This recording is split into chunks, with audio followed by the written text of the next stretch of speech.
Welcome back to Off Ball Takes. This is your host, Yarby Laws, and this is my co-host. Christopher Wells. We appreciate all the support on our recent content. And yeah, we are here with another live episode of Off Ball Takes, and we are live reacting to everything going on here.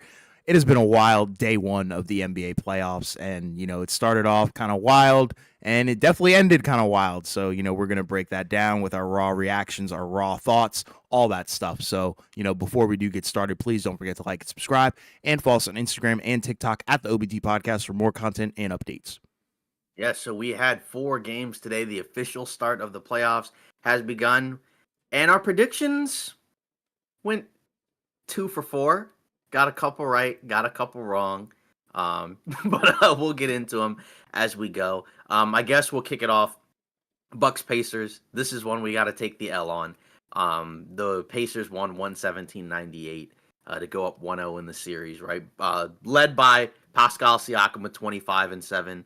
Tyrese Halliburton was 3 for 13, but still a plus 27 with a double-double, 10 points, 7 rebounds, 12 assists. Andrew Nembhard, right, playing above what we had seen in the regular season, kind of like what he did last year in the playoffs. We talked about that before we got on stream. He had 17, 5, and 2, 8 of 13 from the field. Miles Turner, 19 points, 5 rebounds, 4 blocks.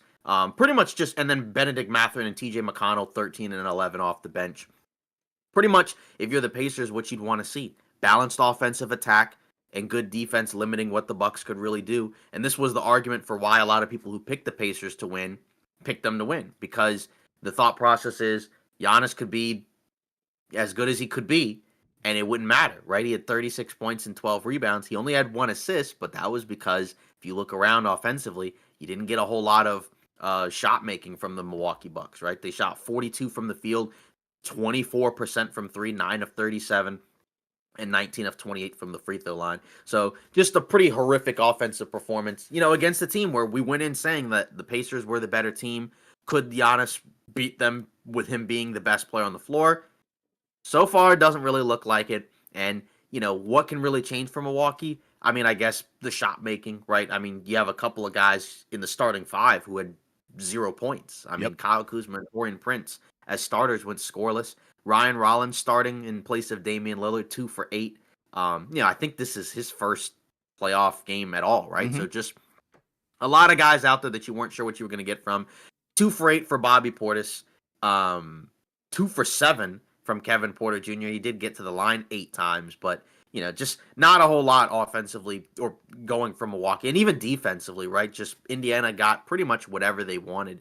And, if Lillard doesn't come back, this might be a quick series, and this might just be one that we just whiffed on. And we knew that the Pacers had been playing better. We knew they were legit. It was just a matter of maybe you thought that Giannis might be able to do it. And again, it's one game, and the Pacers are a great team at home. But, just we'll see what happens the rest of the way. But I think if you're the Bucks, until Lillard comes back, you're gonna have to hope and pray that you get a hot 3-point shooting night from everybody outside of Giannis, because otherwise, I don't know if you have much of a chance to win unless the Pacers themselves are really cold. And they shot 50 from the field, 38 from 3. I think they shot 60% in the first half, and the way they played in the first half pretty much, was the difference right there. And the Bucks just were never able to make a run to come back into the game. They got it, I think, to maybe 15 or 12 or so. Untamed said, "Good morning, fellas." Good morning to you as well. Good morning, bro. It's 11:20 p.m. over here, but good morning to you. So yeah, I mean, we had to take the L on this one for the Pacers one, and like I said, if the Bucks don't get their offense going, they're going to go home pretty quickly unless Lillard can come back. And even if he does come back again, what condition is he going to be in? Is he going to be able to give them much on the offensive end? Could he be another guy that the Pacers attack defensively? I don't know. This might be a pick that I think we might have just whiffed on. Oh, yeah, 100%. And, you talked about it's only one game, but at the same time, I think our pick is in genuine danger right now. It doesn't look good. I've been seeing the discourse online, people drawing comparisons to 2018 Bron in terms of the kind of performance that Giannis is probably going to have night in, night out if this team really wants to contend. But yeah, they're clearly missing Lillard. They don't have enough juice on the offensive end. But then the problem is Lillard is somewhat of a defensive liability. So you bring him out there, he's probably going to get cooked as well and targeted like you talked about. So, it's really a double-edged sword bringing him back and stuff like that. But you still, regardless, definitely need him on the offensive end. Like, there's no way that they win this series without him. That's clear and evident. Giannis got his, obviously, but when you have guys like Kyle Kuzma going 0 for 5 and practically, doing cardio along with Taurean Prince, and then other guys where it's like, can you really trust this guy in a playoff setting? Kevin Porter Jr. not really doing much of anything. Just overall, I didn't really like anything that I saw, from the Bucks perspective. Lillard, man, Giannis might not be able to do it exactly. Cardio Kuz, new nickname. Yeah, I dig it. But then from Indiana's perspective, this is exactly what you wanted to do. They came out firing off rip. Everything was kind of going. Andrew Nebhard really set the tone, and that's what game ones are all about. It's all about setting the tone and also overreactions as well. But this was definitely more of a tone setter from Indiana's perspective. And, you look at what Siakam was able to do, really all their starters and even their bench guys, like solid solid contributions from like guys like Jarace Walker, in my opinion. He had a stretch out there where he was doing things defensively, hit 1-3. So it's like, when you have those kinds of moments off the bench, I think those are also going to be difference makers as well. And I think that's really where, Indiana can definitely outshine Milwaukee in the long run as well. Because say it does go to a 7-game series, I think Indiana's depth might, get the best of Milwaukee at this point, considering we don't know what we're getting with Dame. Yeah, I mean, the Pacers, their depth and their defense, kind of helped them win this game in addition to, the shot making. But that's kind of the thing with the Pacers, right? Since the, second half of the season, they've been one of the best teams in the league on both ends of the floor, right? Yeah. Like they actually were, I think, in totality, 15th or so defensively in the league. But, that was buoyed by what they did the second half. They were like top 10 defensively the second half of the season. So you just kind of throw a lot of the first half of the season stats out, which you can kind of do for a lot of these teams. But that the thing with let's see, Indy offense is too much, even though Dame is you have to exactly. They have no chance to win this series if Dame can't play, right? And I think our hope was that based off the reporting, they say he's supposed to come back maybe by game 3. So we don't know if it's game 2 or game 3. I just don't know what he's going to look like, right? And, he has to be good. Like, I think that's kind of the other part there. And to be honest, there is a world where both of those guys are good and they could still lose. Because, I mean, you just don't know what you're going to get from anyone else. And that's kind of the reason why a lot of people pick the Pacers to win the series. Because even though you can make the case like they may not have the best player, they just have a better team. Yeah. And the 2018 Bron thing may just not be a feasible thing anymore. I mean, he would be in a different tier of guys anyways because of who Bron is. But just as a whole, the league is too talented and too deep, and it may just be too difficult to beat teams like this. Even though Indiana kind of profiles, I think, from a lot of people's perspective, as maybe a team that you don't really trust, but you didn't have to worry about that in this game because it was just kind of a butt whooping. It was a beatdown. So yeah, I think Indy is probably going to be proving, the fact that they're not going to be like a team where it's a perennial first round exit. I think that's kind of where I feel and I'm landing on them, and not even really just based off of this game, but kind of just based off of the run that they had last year where it's like, I don't think, they're going to be that kind of team where it's like every single year they're going to be a first round exit. Like last year wasn't a fluke, I think is really what it comes down to. But we'll have to see. It's a 7-game series, so. Yeah, as long as you get a version of Halliburton from the second half of this season. Yeah. Like, you didn't need it in this game, but as long as you get that, like, that's going to make them a perennial, like, good Eastern Conference playoff team, they're right? Hot like on both ends of the floor. It's crazy. Yeah, like, they may be a team that may just move ahead of the Bucks, where the Bucks used to be, like, a perennial Eastern Conference contender, where, like, they usually were either the favorites in the East or close to the favorites in the East. And they've just moved down a peg because, just the lack of talent is pretty striking. Yeah. Indy's a complete team. They ended the season with their heads high. They're scary. Yeah, they peaked at the right time. And, they never looked back as they continued winning games the second half of the season. So that's why, again, like I said, this might just be one that we just whiffed on. But, again, we made the case for the Pacers to be able to win the series. But, yeah, this one it's one game. We'll see what happens in the next one. Maybe the Bucks have a better 3-point shooting game, but I don't know. It might just be too much to ask. Yeah. Like I said, even Giannis could have 50 and they still could have lost. I mean, they lost by 20 in this game. So for real, yeah. Yeah. Then we move to the next one, Clippers Nuggets. This one I think was probably the best game of the day, right? 100%. I mean, it was the only one that went into overtime. The one after that could be close, maybe a close second, but this one I think kind of beat it out of the water. This was also kind of, I think, considered maybe the best first round matchup. 4 or 5 seed with the Nuggets being the 4 seed, Clippers being the 5 seed, winning 112 to 110 in overtime. This was one where we got this one right. Got kind of nervous about it because for most of the game, the Clippers were up. Nuggets were getting smoked defensively. But in the second half, they were able to turn it around and they were able to pick up the win in overtime. And, you look around, Jokic 29 and 12, 9 rebounds. Aaron Gordon chipped in with 25 and 8. Jamal Murray, 21, 9 and 7, shot 7 of 20, which isn't great, but he did kind of come out late. And then Russell Westbrook being an unsung hero in this game, 5 for 17, but a +7 in a game where they won by 2. And you could kind of feel like it was a roller coaster. It was, an adventure, but he did end up making some big plays that helped them win the game. He made a huge corner 3 to put him up. Did have a brain fart, when they were at the end of the fourth to go into OT. But then, again, got some big offensive rebounds, got some cuts off of some, Jokic and him inverted pick and rolls. So, again, he closed over Michael Porter Jr., who was very awful tonight. He had 3 points, 4 rebounds, 1 for 4, only 27 minutes.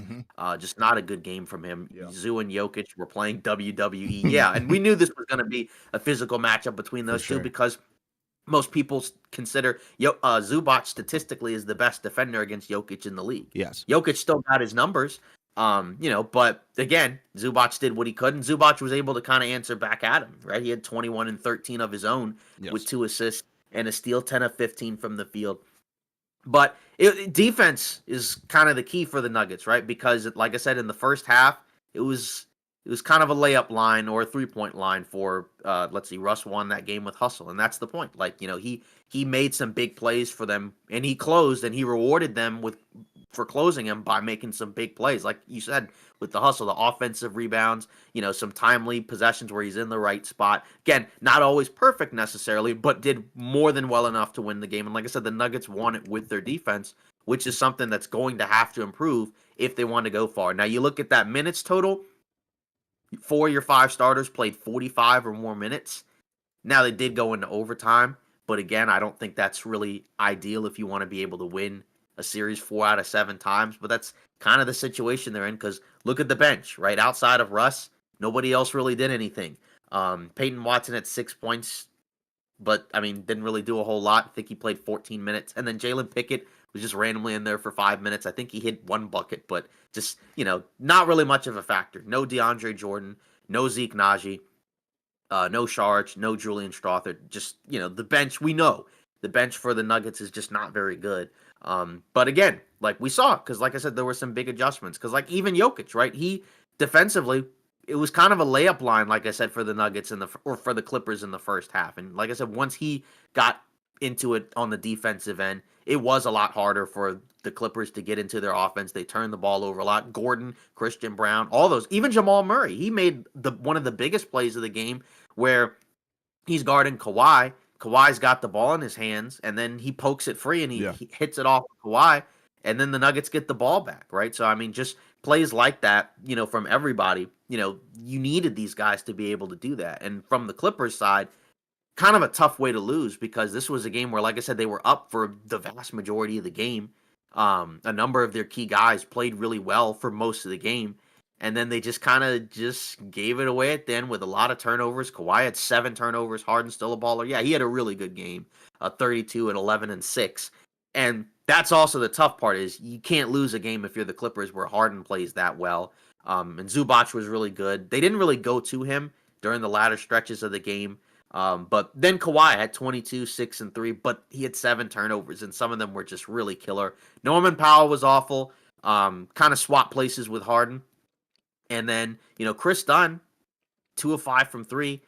Didn't like how he was one of the guys that took one of the biggest shots for them. Didn't really like that. Batum had some big threes. But just, if you're the Clippers, just a tough game to lose because you're on the road. You have this team on the ropes for most of the game, and you find a way to lose it in overtime. And if you had won this game, not that you're 100% going to win the series, but it just becomes so much easier because you had to do a lot to win this game. And you just blew it, like I said, with all the turnovers, the lack of rebounds, because they gave up a ton of offensive rebounds to the Nuggets in that fourth quarter and overtime. Just pretty much everything just did not go their way. And, you got to leave that game if you're the Clippers feeling kind of disappointed because you had that game. I guess you can still feel like we can win the next one if we just limit the turnovers and offensive rebounds. But it's always nice to be able to get the game one win, and they weren't able to do that. Series isn't over by any means because the Clippers could bounce back, but by far going to be the best first round series. Yeah, this one is legit.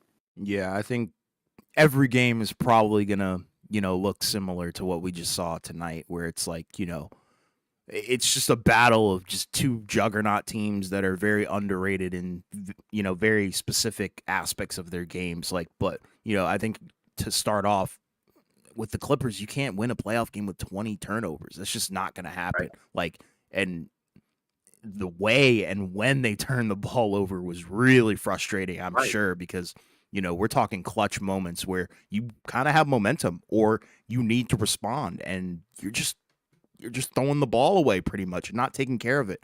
And they did a lot of things that I loved. They went to Zubac a lot, They let Harden play very free, let him use his basketball mind. They went to Kawhi when you need a certified bucket. They did everything right except for take care of the ball, really. I was also very disappointed in their bench as well.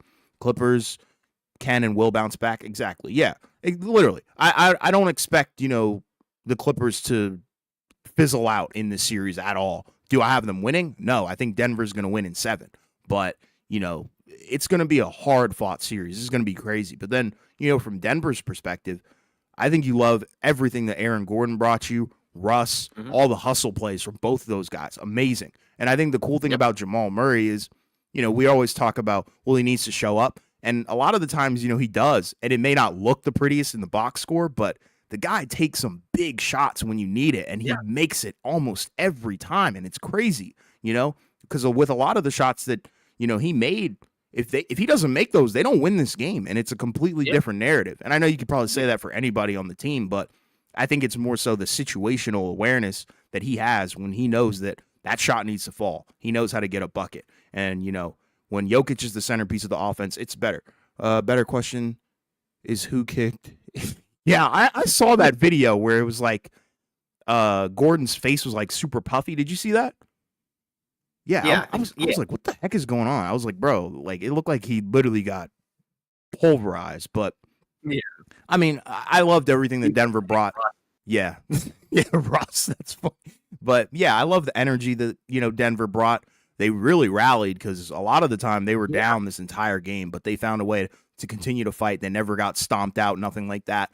But yeah, overall, just thoroughly impressed with what, Denver was able to do. Is it sustainable? I think that's kind of the question that people do have, and people, who did pick the Clippers have about, this Denver team, because there's no question, Jokic is going to give you a good performance every night, but is it sustainable around? But I don't know. It's kind of interesting. Like, I know there's been a lot of discourse about the Clippers and their bench. Like, what do you make of their bench? Because they kind of were doing, it was kind of a similar story on both ends where the bench didn't really give you a whole lot. I mean, Russ technically gave you a whole bunch, but I didn't really like classify him as like a bench guy this game because he pretty much replaced Michael Porter Jr. So, what do you make of the benches for these teams?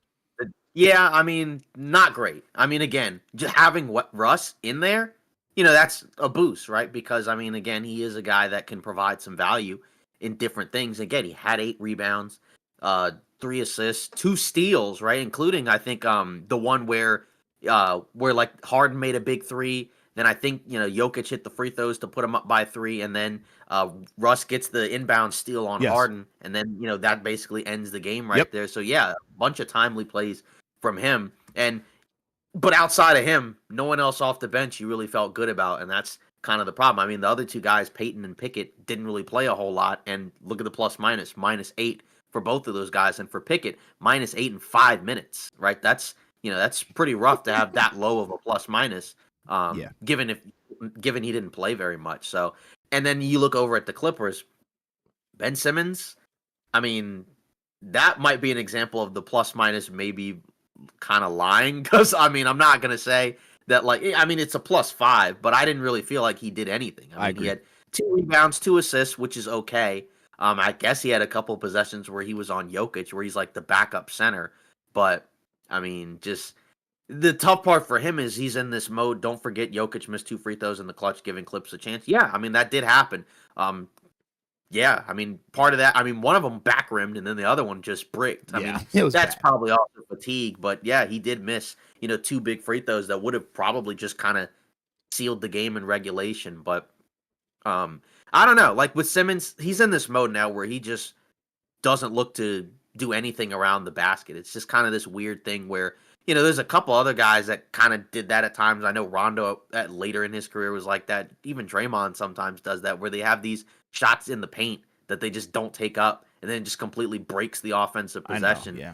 Because yeah, and it's just kind of frustrating because Hmm. it's like, for him, he's almost 7 feet tall. He's a big guy, Yep. Ben Simmons. But it just feels like whatever offensive game he had is just completely gone. And it's almost like you're just kind of trying to buy time while Zubac is out of the game. And I mean, he still played 40 minutes. Simmons came in tag team style and bodied Jokic for a foul. Yeah, it feels like whenever Zubac isn't out there, you're just buying time. Like Batum was big, he hit some threes.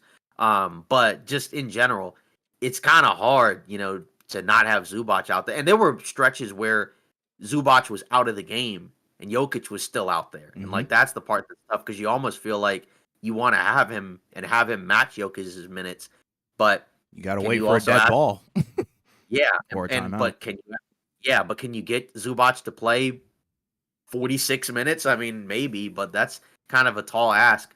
Um, Batum hit some crazy shots. Yeah, like there was some really good shot making at different, despite the fact that it was a really low scoring game.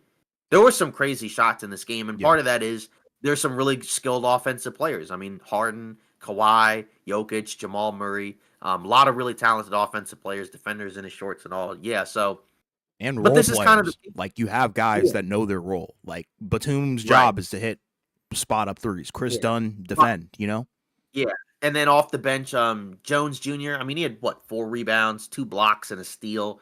But just couldn't knock down the offensive opportunities he was given. Hmm. And then Bogdanovich, really rough from him. Again, +2 in his minutes, but 0 for 3 from three. Did have 5 rebounds, but he was also a guy that was kind of getting relentlessly attacked Yeah, it was on bad. defense, kind of like what we saw in the game against Golden State, right, where it Yeah. was like Jimmy Butler trying to pick on him. Derek Jones Jr. needs to step up. Today's grind wasn't enough. Yeah, it's just tough because there's like stretches where the Clippers, when Zubac isn't out there, it just feels like they're a little too small, and it's just kind of hard to play super small against Denver. Because if you do that, I mean, like yeah, guys like Jokic and Aaron Gordon and Westbrook, that's what they do. Like those Yeah. are guys that are really good rebounders for their position. Especially Jokic and Russ. Those guys can just gobble up extra opportunities. So even Jamal Murray had 9 rebounds. So just like you said, this is kind of almost like in like a classic Nuggets game, except from the perspective of they got punched, but they've had a number of games this season where they were able to come back and win, and this kind of felt like a classic playoff game where they hung around for just long enough, and then by the end of the game, they were the ones making the big plays. It's just again, can they do this 4 out of 7 times for multiple rounds? Because that's the problem is just the minutes. I mean, not every game in theory is going to go to overtime, but it just feels like every second that like either Jokic or Gordon or Murray or isn't out there, it's just kind of rough. Hmm. I mean, it just and we know like for them, the struggles are when Jokic is off the floor, and especially like when Jokic is off the floor, they're still small. There's because it's just I guess what Gordon at center. Yep. So I mean, who's Literally. a big guy, but you don't have any other options. Maybe they try Zeke Naji. I don't know. But I mean, for Denver, it's just the question is, defensively, that's the problem because that's been the struggle for Denver all season. Like they were a bad defensive team for most of the season, and it got worse as the season went on. So is this something that they can repeat? Are they capable of slowing down the Clippers offense and forcing them into turning the ball over 20 times? I don't know. I mean, we picked the Nuggets to win this series, and if they're gonna win it, yeah, they're gonna have to do some stuff like that, which has not been the profile of this team this season. Yeah. I mean, I think it's possible for sure. And it might honestly be one of those series where it just completely goes back and forth, Yeah, literally until game 7. And that's, I think, our logic behind it because we know, the Clippers are nothing to scoff at. And we already know the intensity that they bring on both ends of the floor. But mhm, I feel like when you do have a guy like Jokic and Jamal Murray, who, are pretty much privy to going off in the clutch and then surrounding those guys with some interesting, very niche role players, recipe for success. Because even Murray had a rough stretch, early in the game, and he picked it up as the game went on. Yeah. Like you said, those were big pressure shots, and that's what you need if you're Denver. Like, you're not going to be able to go far if Jamal Murray isn't good, and he shot 7 for 20, 35% from the field. But like you said, at least he made some big shots. It's just, going forward, can you have a start to finish good game from him? Especially when Jokic isn't out there, that's kind of the guy that you're looking to for some offense. Yes. With the second units. So we'll see if he can continue to pick it up. If, because the Clippers have the personnel to put on him to slow him down, guys like Chris Dunn, and others. But if he has a big series, he might be able to tilt it towards the Nuggets. And then if Norman Powell shows up while the other guys for the Clippers play well, that will probably swing towards them. Because, Powell wasn't very good in this game. He had a great regular season. Maybe he's just not going to have a good series. I don't know. But, we'll see as this series goes on. Yes.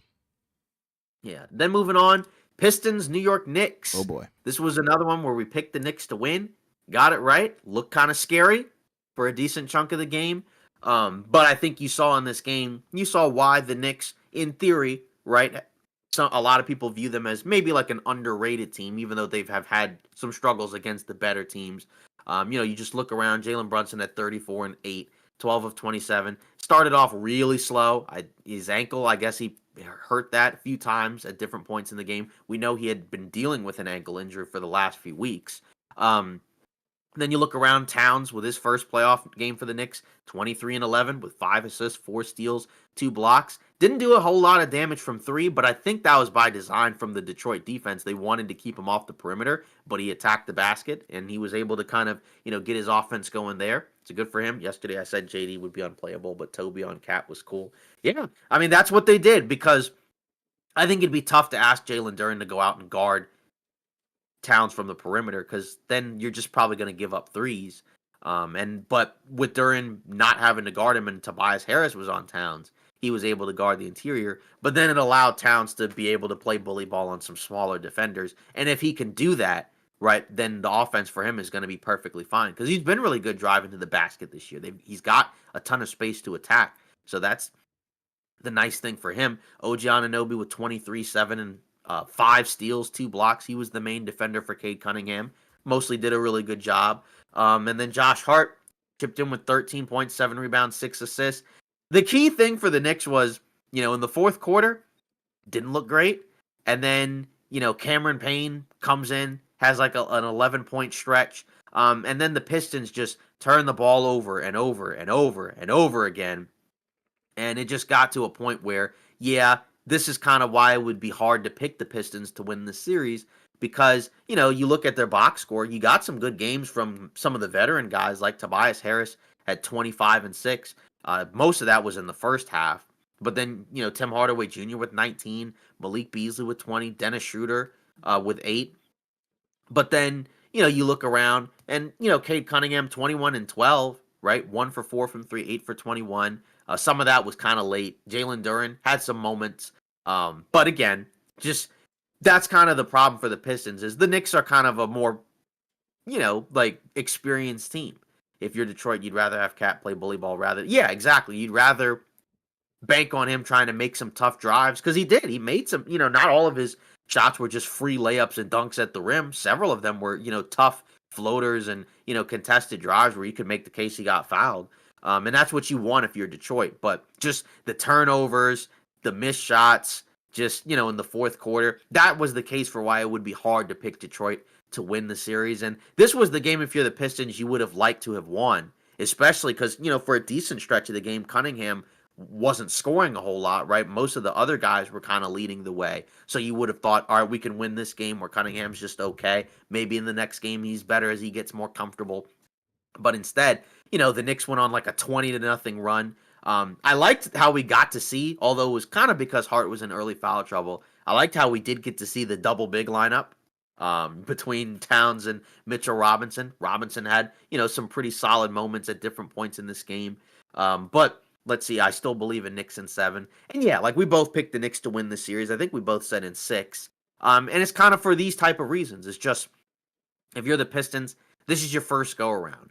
And I just think the Knicks are more talented as well, right? It's not like these teams are the same. And I mean, Cunningham's really good.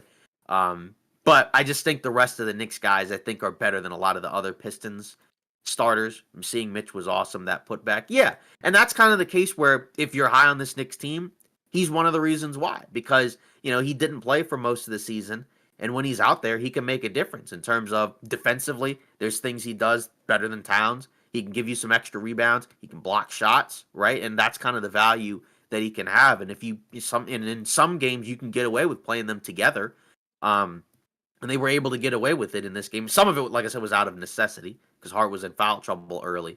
But just as a whole, didn't like a lot of what we saw from the Knicks early on. But then the fourth quarter, they were able to turn it around and they were able to get the win. And I think for the Knicks, you can play better than this. I would say, Brunson, for most of the game, didn't play great and turned it on late. But I think you can have a game where they can play better. And I just don't see the Pistons being able to match that 4 out of 7 times. And that's why I have the Knicks in 6, but it could be 5. I mean, because I think if you're the Pistons, it's a tough way to lose a game where you literally just gave the game away.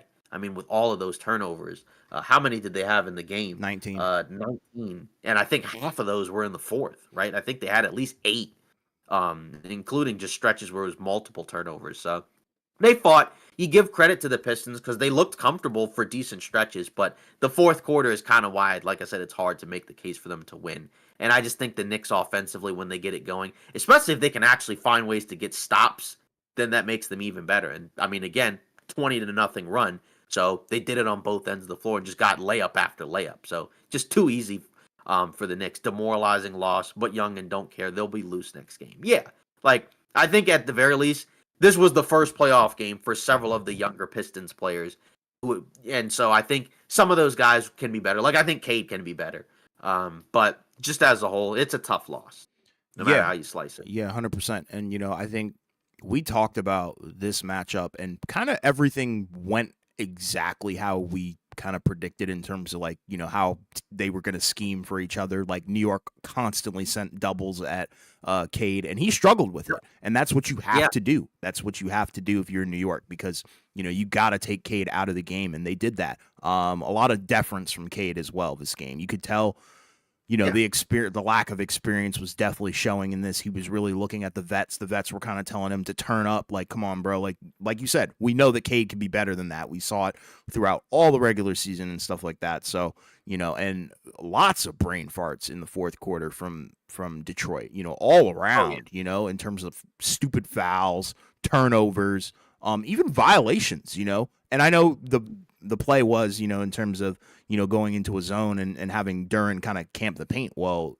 you got to get out of there for the 3-second violation because I think he had 3 or 4 of those, and that's unacceptable. So they started the quarter with the 5 seconds inbound. Exactly. So it's exactly. Inexperience showed from all around, and that's where I think my negative feelings about Detroit kind of rear its ugly head because I like the talent, I like how fun they are, but they're just super undisciplined at the moment. And what else did we say? We said if the Knicks were going to lose, this series or a game, it's going to be because they don't get beat by Cade. It's more so you get beat by, Malik Beasley or Tobias Harris. And those guys had, pretty solid outings. And that's what I think they're going to continue to do. They'd rather lose a game to those two guys than have Cade pop off and destroy them. But, offensively for the Knicks to find a way to turn defense into offense, I think that's super special because we saw that fourth quarter run. It was amazing. OG Anunoby doing his thing,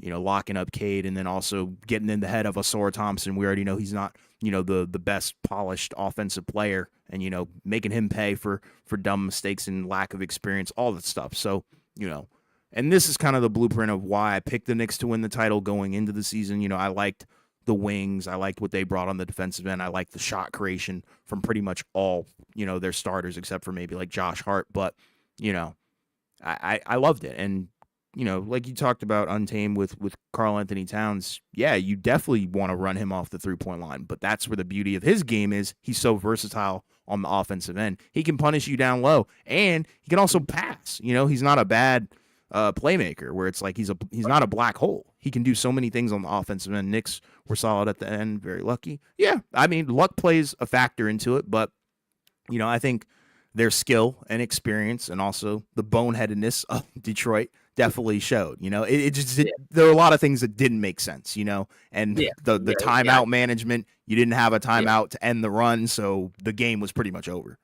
Yeah. Knicks can't beat Inexperienced showed even Boston. from. Oh, sorry, you go on.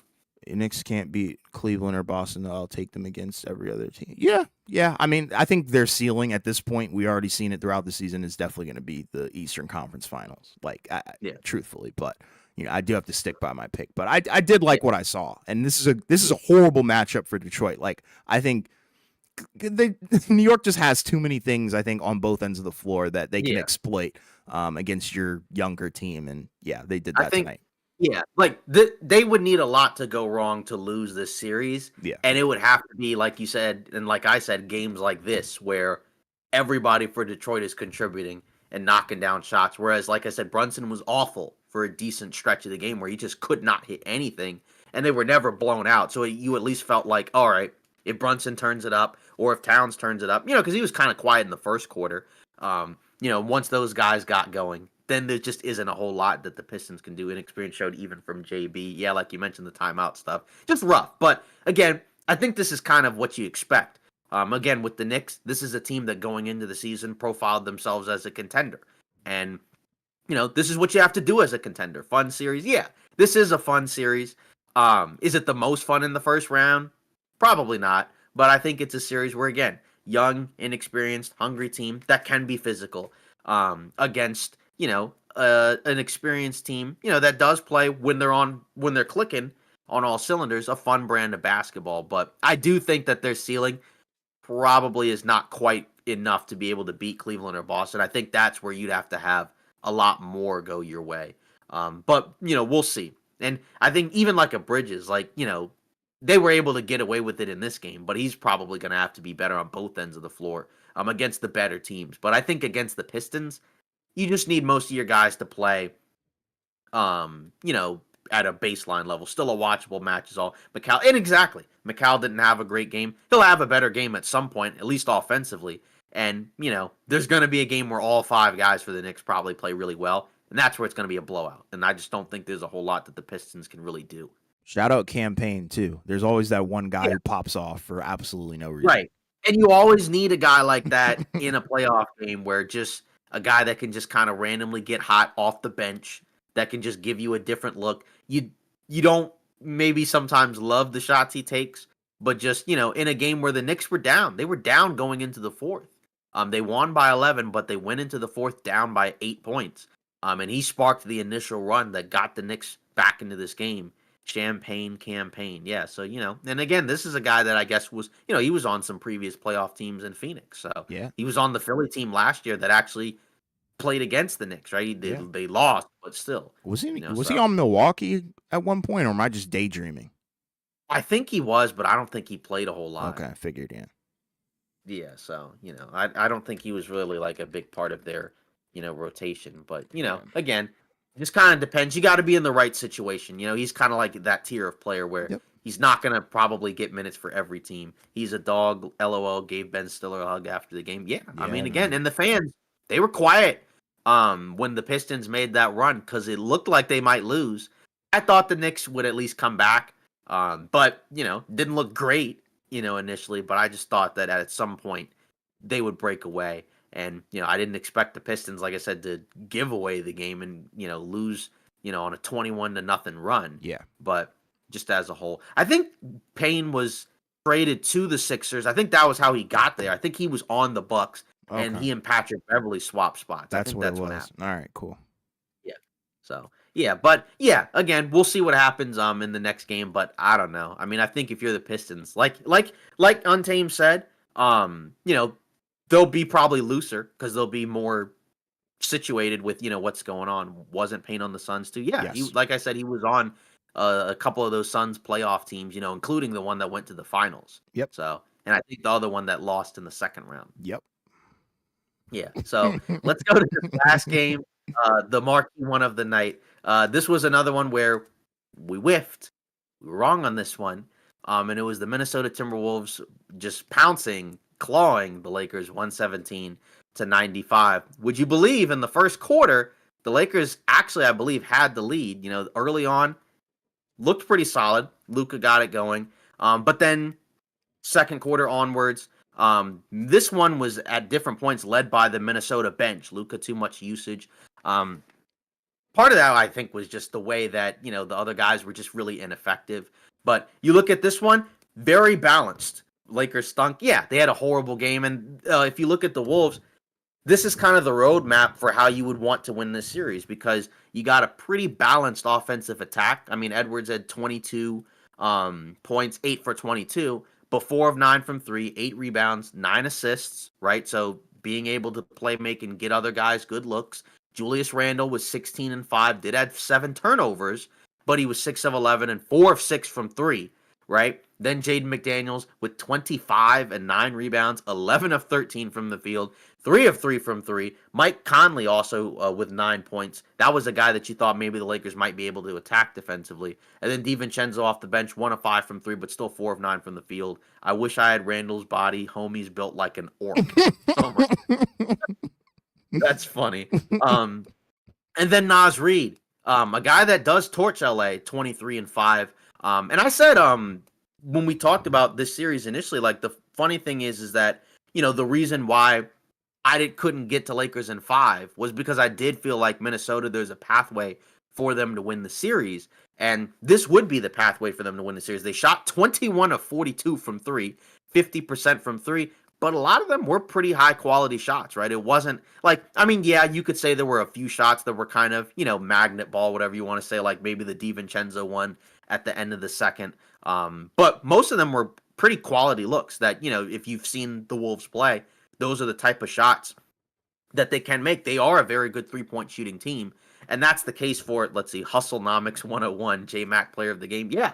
And that's a guy that's a swing guy for this series because, you know, if he has these big games where you actually get some big offensive performances from him, then they're probably going to win this series because, you know, if you're the Wolves or if you're the Lakers, the case that you're going to make for winning the series is Ant's going to get his, you know, but maybe he's not super efficient, but you're banking on there's no way McDaniels is going to have big 3-point shooting games. Randall's not going to go crazy from 3, and then some of the other guys, but they did. Right. And that's kind of the difference in this game. Memphis Mike's return to. And that was kind of the big thing. But for the Lakers, the part where I think you'd be the most disappointed would be the offensive end. And that's where, you know, Minnesota was able to really get things going. Right. You look over at Luka, 37 points, 8 rebounds, 2 steals, but only 1 assist. Right. And, you know, obviously he was looking for his shot. But then you kind of look over at the rest of the supporting cast. And you kind of see why he only had 1 assist, right? Austin was 5 of 13 with 16, but he had 2 points in the first half. And I think LeBron had, I want to say, 12 or so at halftime. But most of that, you know, was kind of after the Lakers were kind of already down and they were trying to come back. And that was kind of the key thing is just not really a good performance from most of the Lakers offensively outside of LeBron and outside of Luka. You know, even Rui, who made his first couple of shots, was only 3 for 9. And that's kind of the key thing here. And that's the danger if you're LA, right? Because where the game turned was the start of the second. And this has been something to watch because, you know, the start of the second quarter, right? Luka's not in, and it's LeBron and Austin. And, you know, depending on the matchup, there are some matchups where those two guys don't play as well. Against the Mavs, you know, because they ended up winning that game. But early on in the second, they were struggling to get quality offense. And when those lineups don't really do all that great, that's where the game started to get out of hand. Then the Wolves got hot, and it pretty much was over after that. Luka playing hero ball with a new team just ain't it in these playoffs, especially against the Wolves. That's the thing where we said for the Lakers is all 3 guys are going to have to play well. So if you have a game where only one of them plays well, you're probably not winning, especially if everybody from Minnesota who played, you know, plays well, didn't get anything from the bench. And that's also kind of something to compare, right? Because, you know, we know the Wolves do have some guys that come off the bench that can at least give you something.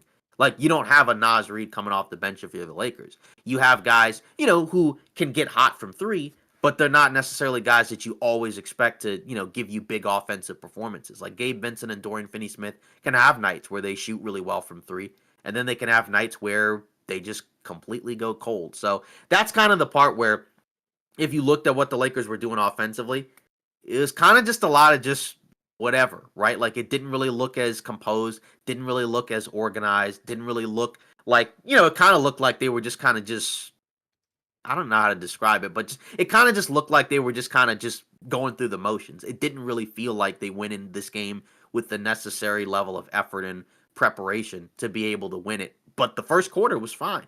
So that's kind of the thing that, you have to look at. Nas was raining, Nas did his thing. Lakers are in trouble if the others don't step up. And that's kind of the key thing where we know Minnesota is a really good defensive team. And if they can find ways to limit LeBron and Austin, the Lakers are going to lose the series because, you need all three of those guys to play well pretty consistently.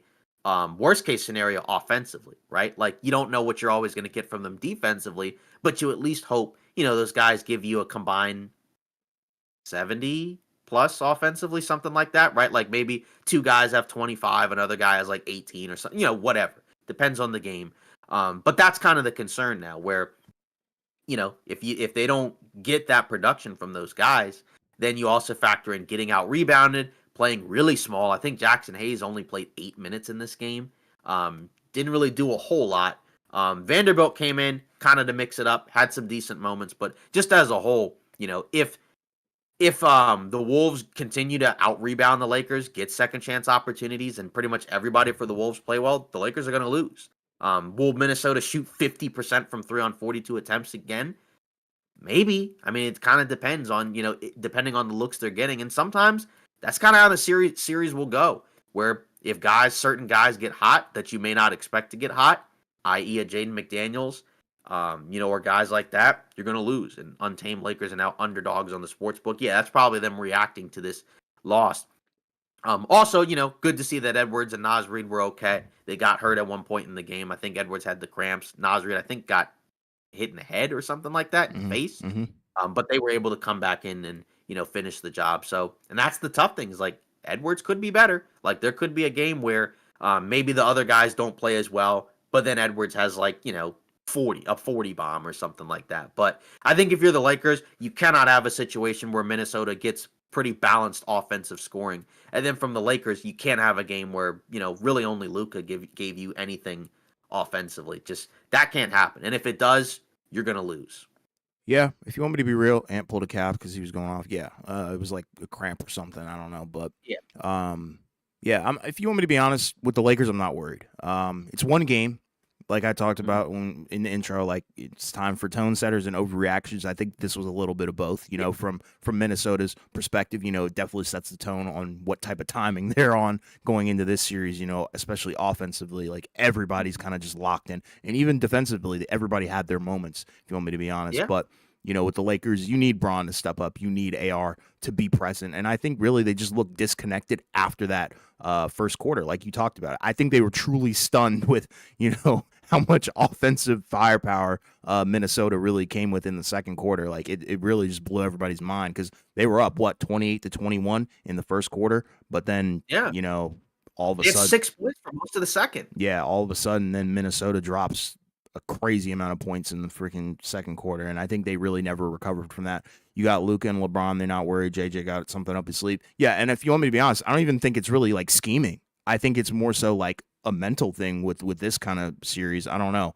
I could be wrong because I feel like matchup-wise, I think the Lakers do have somewhat of an advantage because you do have that bona fide third option. I think with Minnesota, yeah, you're probably a little bit deeper because you do have a guy like Naz Reid coming off the bench, and if Jaden McDaniels can have performances like this, then yeah, you might have 4 freaking options because you also have Julius Randle, who was a big X factor and a swing piece in this game as well. Yeah. And it's like, if you have 4 guys going off, well, who's going to be the 4th guy on the Lakers? I think that's where it does get a little bit murky for them, but then Luka is kind of like 2 guys, you know what I mean? Luka can really give you production of 2 guys, but once again, I'm not really worried about the Lakers. Like it's one game, not really stressing, but it is kind of embarrassing to lose game 1 in the first round at home, and at home. Like that's your biggest thing. Like that was literally your strongest aspect outside of your talent was.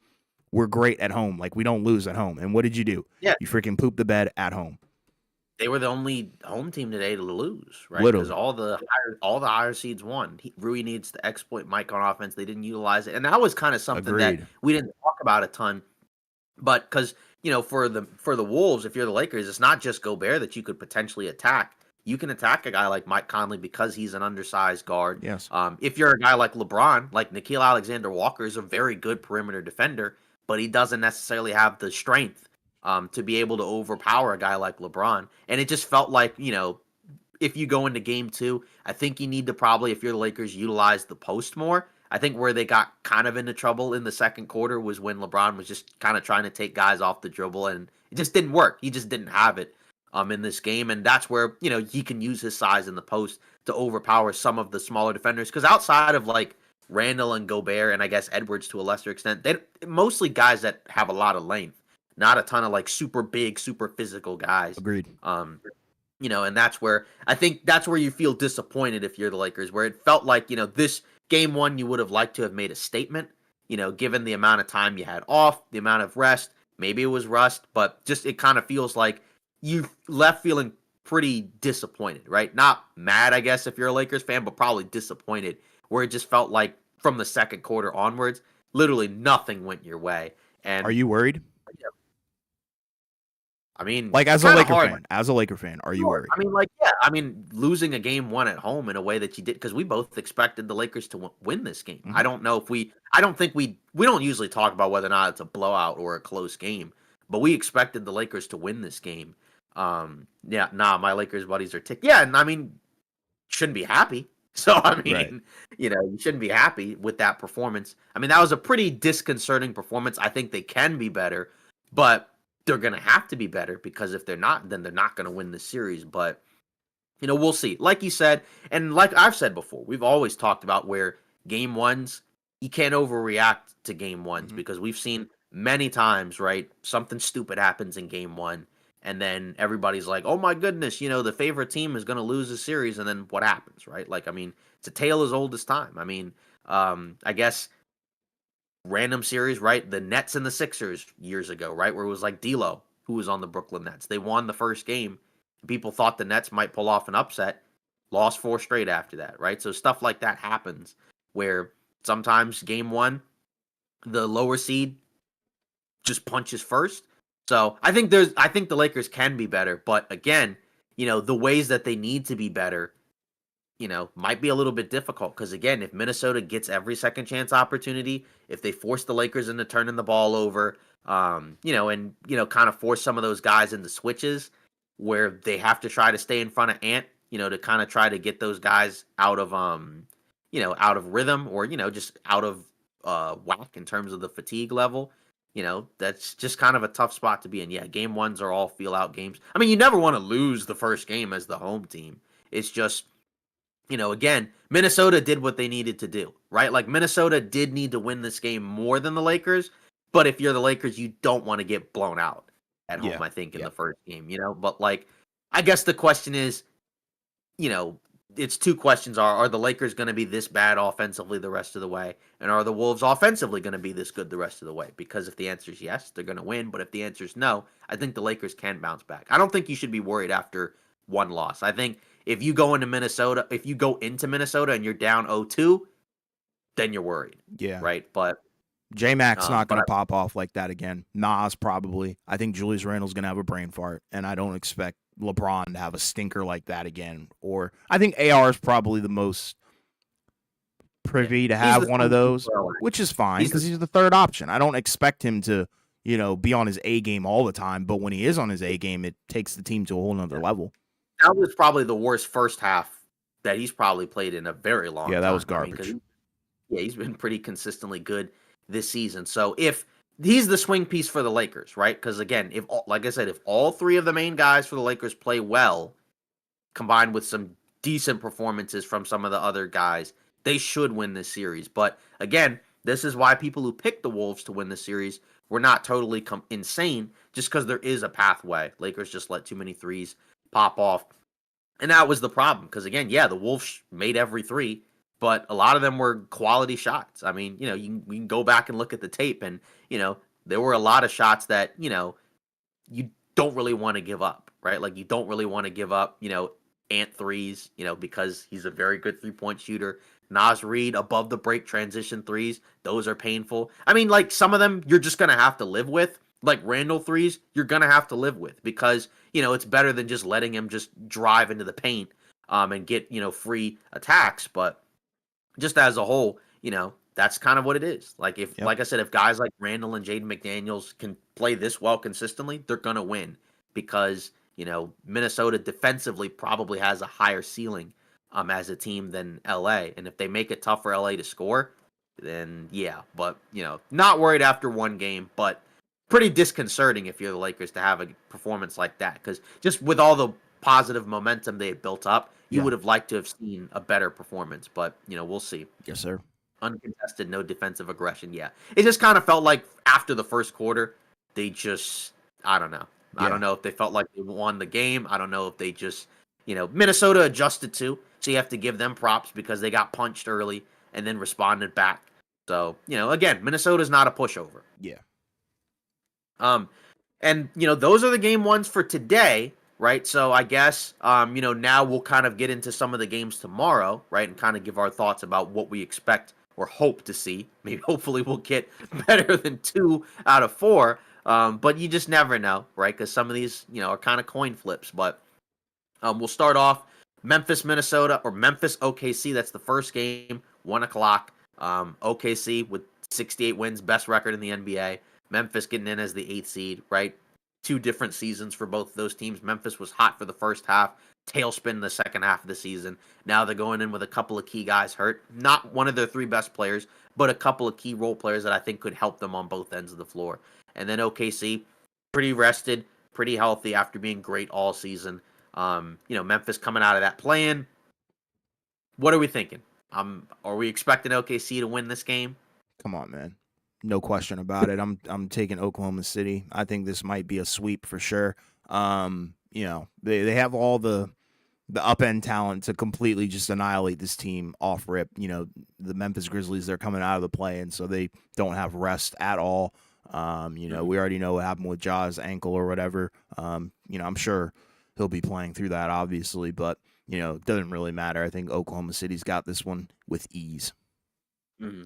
Yeah, I want Memphis upset so bad. LOL, that's from Untamed. Yeah, I mean, I don't think that'll happen. Is BC going to play? No, his season's done. Nope. I think he had a PCL brain or something like that. Yep. So, yeah, Brandon Clark's season is done, and Jalen Wells' season is done, too. Those are 2 guys that I think you would need against any playoff team. And, it's tough to rely on a rookie. But, yeah, no, those guys' seasons are done. And that hurts Memphis. Oh, that sucks. Yeah, because those guys are the guys, they're kind of some of your more important defensive players. Because Jalen Wells, that's the 3-and-D wing. They usually put him on a lot of the other team's best offensive players. Probably the guy who would have guarded SGA. Instead, it's probably going to be Scottie Pippen Jr. Yeah, so, good luck stopping that. And J-Dub. You have nobody that can check both those guys. Right. And then Brandon Clark, that's the guy that you use in those small ball lineups, right, where he can kind of guard in switches. And then he's also a guy that can kind of play physical as a 5. He's got the floater, so he can play next to Jaren Jackson Jr. Conchar is the guy. Yeah, that's a downgrade because that was the guy that played for them when they were not as good, like when they were up and coming. But, then as they got better, he wasn't playing as much because, he was a decent rebounder for his size, but that's not a situation you want to be in. Yeah. But this was always the problem with picking Memphis to make a deep run was they have a lot of young guys and they're very reliant on them. Not too many veterans to speak of. Conchar pinned AD on the backboard once. I do remember that. It wasn't this season. I know it was when AD was a Laker. It might have been the first year with Russ. I can't quite remember, but I'm pretty sure it was a game where they got whooped by Memphis. I do kind of remember that. Yeah, and I expect OKC to win. If there was a game where Memphis might want to win or have a chance, it'd probably be this one where it's like you're just coming off the play-in, whereas OKC's coming off of rest. Yeah, good times. Yeah, because Russ wasn't on my team. Thank God. Yeah. Well, he was on yours. But yeah, I think if you're the Grizzlies, this is the game that I think you would like to win. Like this is a script where if Memphis is gonna win, you're coming off a play-in game where you just played. The Thunder have been rested for quite some time. So this is like, if you're Memphis, this is kind of like a prime game one game to pull off an upset, but I just think OKC is going to be locked in on both ends of the floor. And I just think it's going to be really tough for Memphis offensively too, because, outside of Ja, you just don't have a lot of other guys you can trust to make plays. I mean, Desmond Bane can score, but I think just it feels like, I know when Ja is on the bench and it's the second unit, like, they don't get crushed. Like, they're actually pretty solid. I just think, he's the guy that can kind of break the other team's defense with his speed and athleticism and playmaking. And I just, outside of him, I think some of the other guys might struggle a little bit. And, Memphis hasn't played well against OKC in quite some time. Yeah. Over under grenades thrown into the crowd, plus 0.5. They're going to give him those shots. And so some of them are going to be open. So he's probably going to knock down at least a couple threes. He's been shooting relatively well from three as of late. I don't think he shot it well in the play-in game, but just as a whole, he's been playing better shooting wise as of late. Yeah, not going to matter though. Yeah, second one, Orlando Boston 3:30. Obviously, this is the defending champs, right? Against the Orlando Magic, right? Who are without Jalen Suggs, without Mo Wagner. This is another one where I expect the Celtics to win and be done pretty quickly. I could see Orlando maybe having a game where they're not a very good offensive team. They have the one night where they get super hot from three. Paolo and Franz are cooking. But I just don't think Orlando offensively has enough to be able to stick with Boston. So, and I think if you're the Celtics, I think, Jaylen Brown, I think, is playing through some knee issues, right? But most of the other guys, I think, are pretty available. So, you're going to have Porzingis. Still going to have Tatum, who's been great this year. Still going to have Derek White. We'll see what Jrue Holiday does. But I just think there's too much talent. And again, I think the Celtics are going to win a game one. They haven't been as good at home, so maybe the Magic steal it. But I just think it's a tall task because offensively, the Magic are just horrible. Maybe Boston has a game where they can't hit shots because Orlando's defense is really good, but still. Yeah, this is going to be Tatum's series 100% in Tatum's game off rip. I think he's going to pop off, and even if he didn't, I think the Celtics still will win this game no matter what. I just don't think the Magic have enough offensive firepower to really, get past the Celtics defense. Yeah. Then we have Miami-Cleveland, another 8-1 seed matchup, right? This time it's the Cavs, right, playing against the Miami Heat without Jimmy Butler this time. They still have Tyler Hero, Bam Adebayo, and then the guys they got from the Butler trade like Wiggins and Davion Mitchell. But I think the Cavs are just a different animal from the Hawks. The Cavs have not played as well the latter part of the season.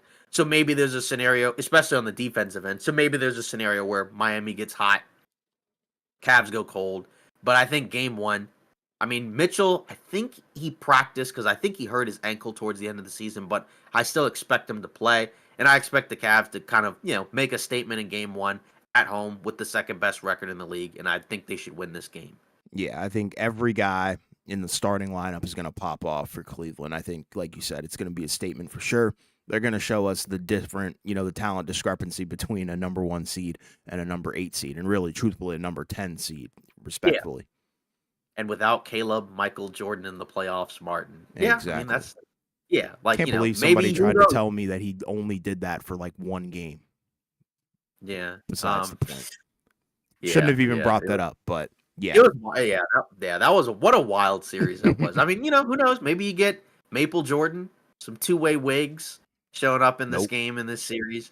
Nope. Maybe Tyler Hero pops off, against the Cavs guards.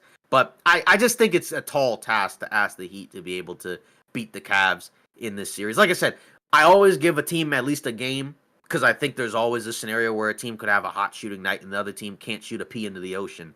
But I think if you're the Cavs and you want to show that you need to be taken seriously as a contender championship team, I think you just wipe the floor with the Heat in this game. I think you have to sweep them. Series-wise.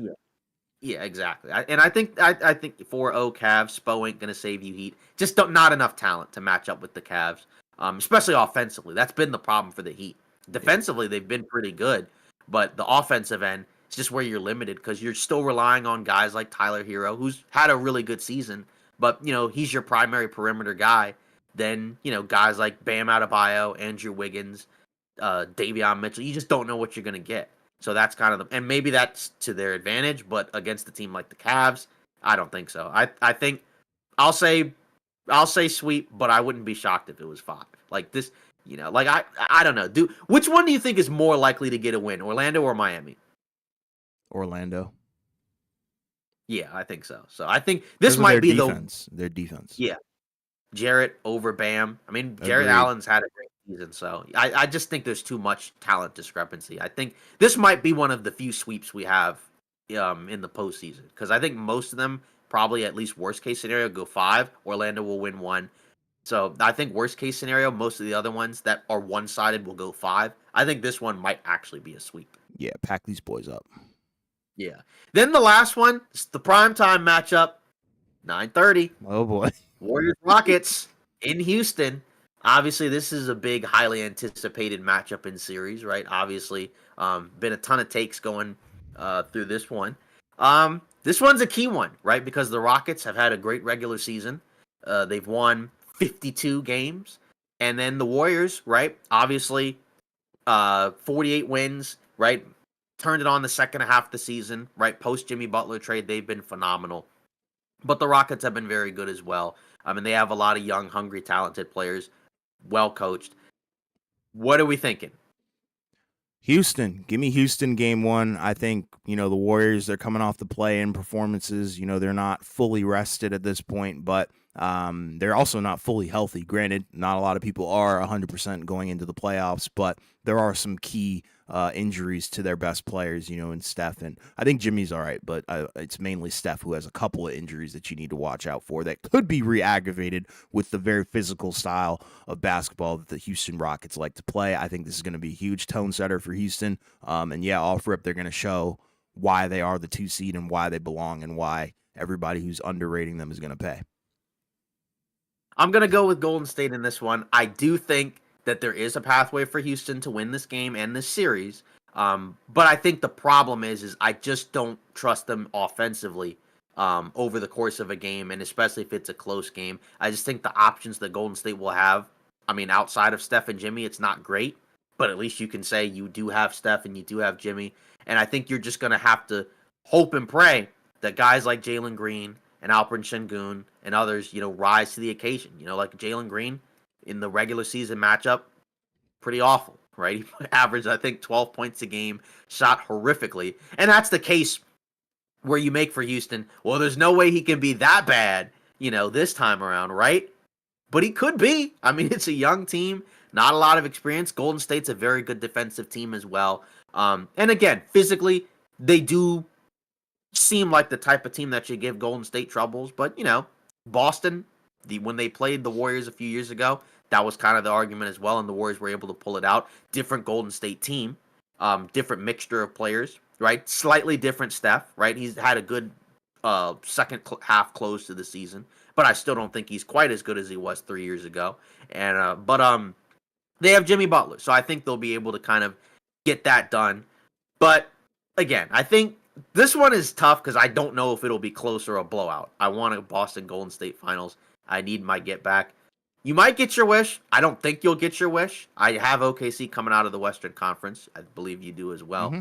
But, I think if they were to meet, I think you would have to give the advantage to Boston because of the overall talent. I just the problem for Golden State where I think they can win this series, but I think the tough part about picking them against a team like OKC is I just don't know how much I can trust the rest of the guys offensively outside of Steph and Jimmy Butler.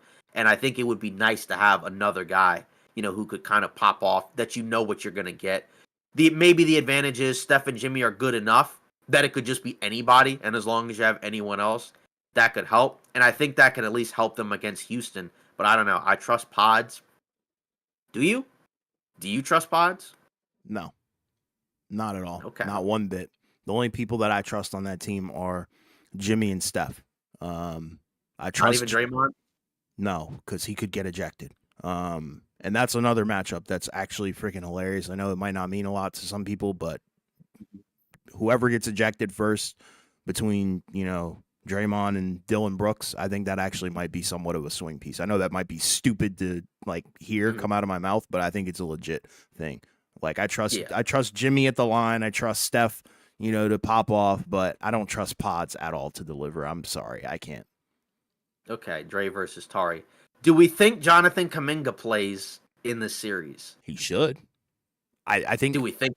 he should, but do I think he Yeah. plays? Probably not. If he didn't play in the play-in, then why the heck would he play in a playoff series, in a 7-game series, unless they're up, I don't know, late in the game and they just put him in. But if they don't put him in there, then yeah, it's chalked. He definitely should. Old dogs versus young dogs. I mean, again, neither of us are people who are super high on Kuminga, but we at least acknowledge that he is a talent and that in theory, he's a guy athletically who could probably, worst case scenario, get you some transition buckets, maybe get you some extra possessions. I mean, I know he's mainly kind of like a scorer. He doesn't really do a lot of the other little things, and I think that's the issue that Steve Kerr and the other guys have had with him. So should Trace Jackson Davis. He was ejected from the rotation a long time ago. I don't think he plays at all unless somebody's hurt. Because I mean, they trust Looney, I think, as the backup center along with Post, right? Like they have Post as the stretch big and then Looney as the rebounding defensive big, right? Like, I don't think Trace Jackson Davis plays at all. I mean, Kuminga, like you said, if he didn't play in the other ones, probably doesn't play in this one, but I guess you won't know if you miss him until you don't have him, I guess, right? Sure. It's just so I guess for you, the other swing piece for Houston should also be the veteran guys, right? The guys who have been in some of these playoff series, right? Fred VanVleet, he's a champion. Could he have a big night? Could Dylan Brooks have a big night? He shot almost 40% from three this season. So could he have a hot shooting night where he's not taking contested mid-range fadeaways? Maybe Steven Adams has a big night, right? You don't know, and that's kind of the funny thing about this Houston team, where there's a lot of guys start Steve-O and Alpi together. I don't think they're going to start them together, but I think they'll definitely play a lot because that's what they've been doing, right? They've been playing them together for a decent stretch of time where they just put those guys out there. They get every offensive rebound. And that's the thing for Houston is defensively, they profile as being really good. They're great rebounding-wise, one of the best in the league, one of the best defensive teams in the league. Yeah, and the lineup has been working. But the question is the offense. Can they raise their offensive ceiling?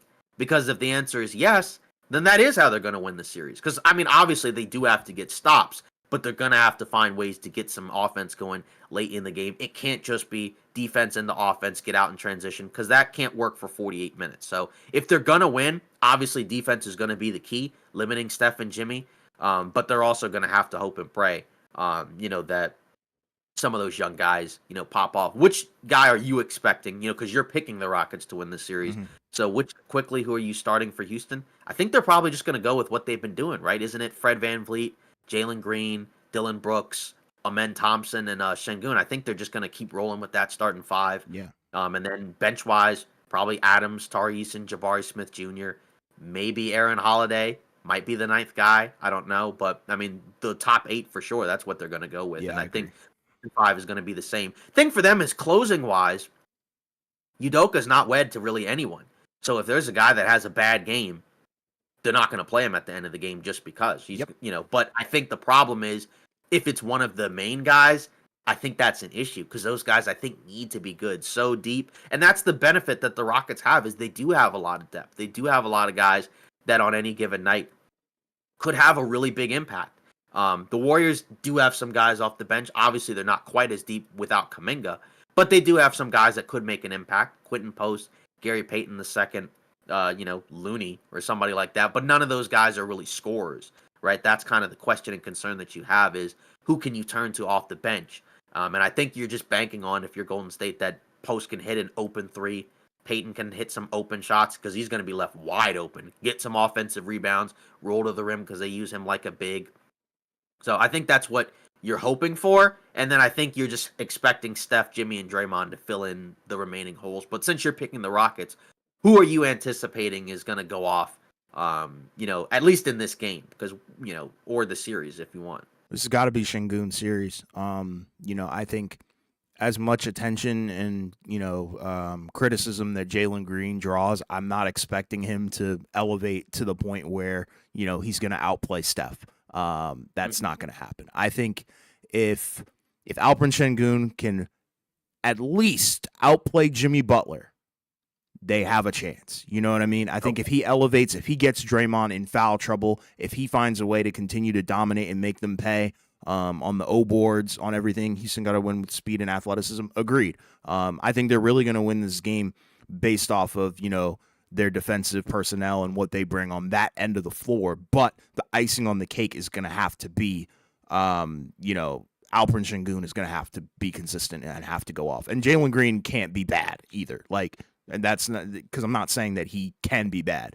He cannot be bad, literally. If he can be bad. You know what I mean? I'm trying to say, if they want to win this series, he can't have any games like how he did in the regular season versus this team. It's not going to happen. The depth is there for sure. Jabari Smith Jr., I think he's a potential X factor. Amen Thompson as well, and even the veterans, like you were talking about, like Fred VanVleet. Does he have a game where he shoots the ball very efficiently and is also a factor on the defensive end? I think it's possible. They've been here before. So, I'm kind of looking at those guys, like you talk about Dylan Brooks as well on the defensive end and on the offensive end. I'm expecting the mind games. I'm expecting him to be the enforcer. I think there's a lot of factors that, people are overlooking with the Houston Rockets. Jalen Green so inefficient.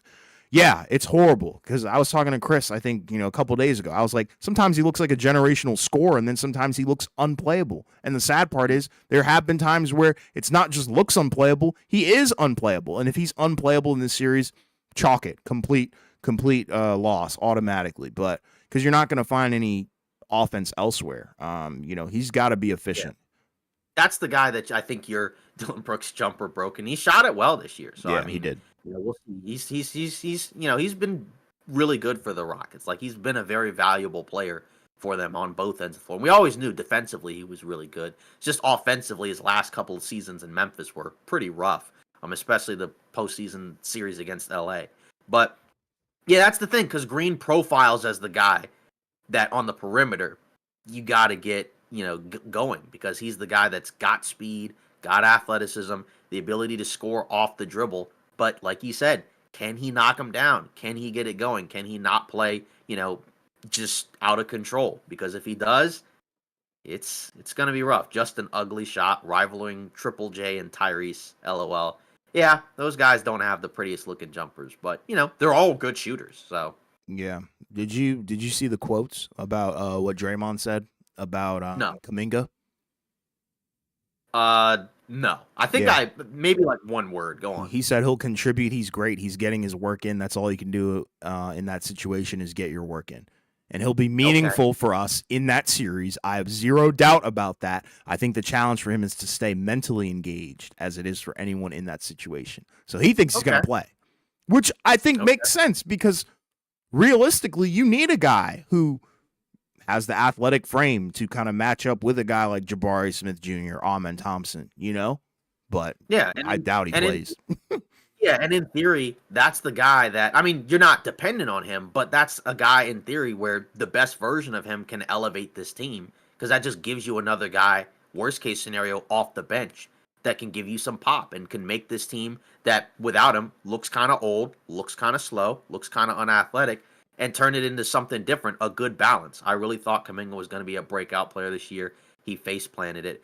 He played, because he started, I think, at the beginning of the season, and it just didn't work. So then they had him come off the bench. So I think, I don't know.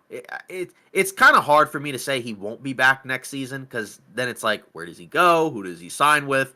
Whatever. I don't know. But if he can't be an impactful player for them in the postseason, I don't see why they would bring him back, because then you'd have to pay him.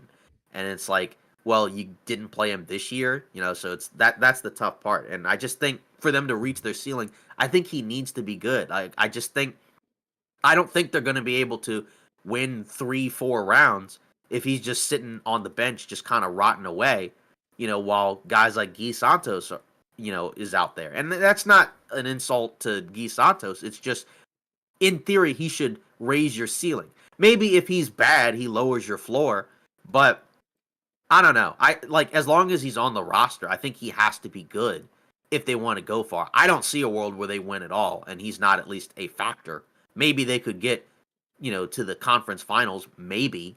But I don't know. I wish Melt was playing. That was a guy that really fit them in the beginning of the season. But problem with him is he can't stay healthy. Yep. He's had injury issues the last few years, and when he's healthy and plays, he's a very impactful 3-and-D guard. And like that's a guy that you probably would rather have over like a Buddy Hield, because we know Buddy Hield can shoot, but he doesn't really do much else. And if the shot's not falling, kind of useless, right? Yeah. And that's another guy where I think, they were able to win the Memphis game with him not doing a whole lot, but it's also Memphis. You know what I mean? So like that's kind of the issue like for Houston, is that like Memphis could at least make the case of, well, we have, our 3 best players, the ceiling for those guys is really good. What's the ceiling for the Houston guys? I don't know. I think this is an argument kind of like Pacers Bucks, where it's like maybe the Rockets don't have the best player, but maybe the team is just better. I don't know. Like I wouldn't be shocked if Houston won the series, but I would be kind of surprised. But, again, with Golden State, can they replicate the mojo that they got early post-Butler trade? Because it feels like the last couple of weeks, I can't trust Buddy is post a starter. I think they are going to stick with the starting 5 they got. I mean, that's the lineup that's been winning them a lot of games. I think Post will play, but the thing for him is, if he's another guy like Buddy Hield, where if his threes aren't falling, kind of useless. Mm-hmm. And he's at least a guy where like, he's not out there for rim protection, but he is a 7-footer. So, he's got at least some level of size. Like that's the thing, is he needs to be good.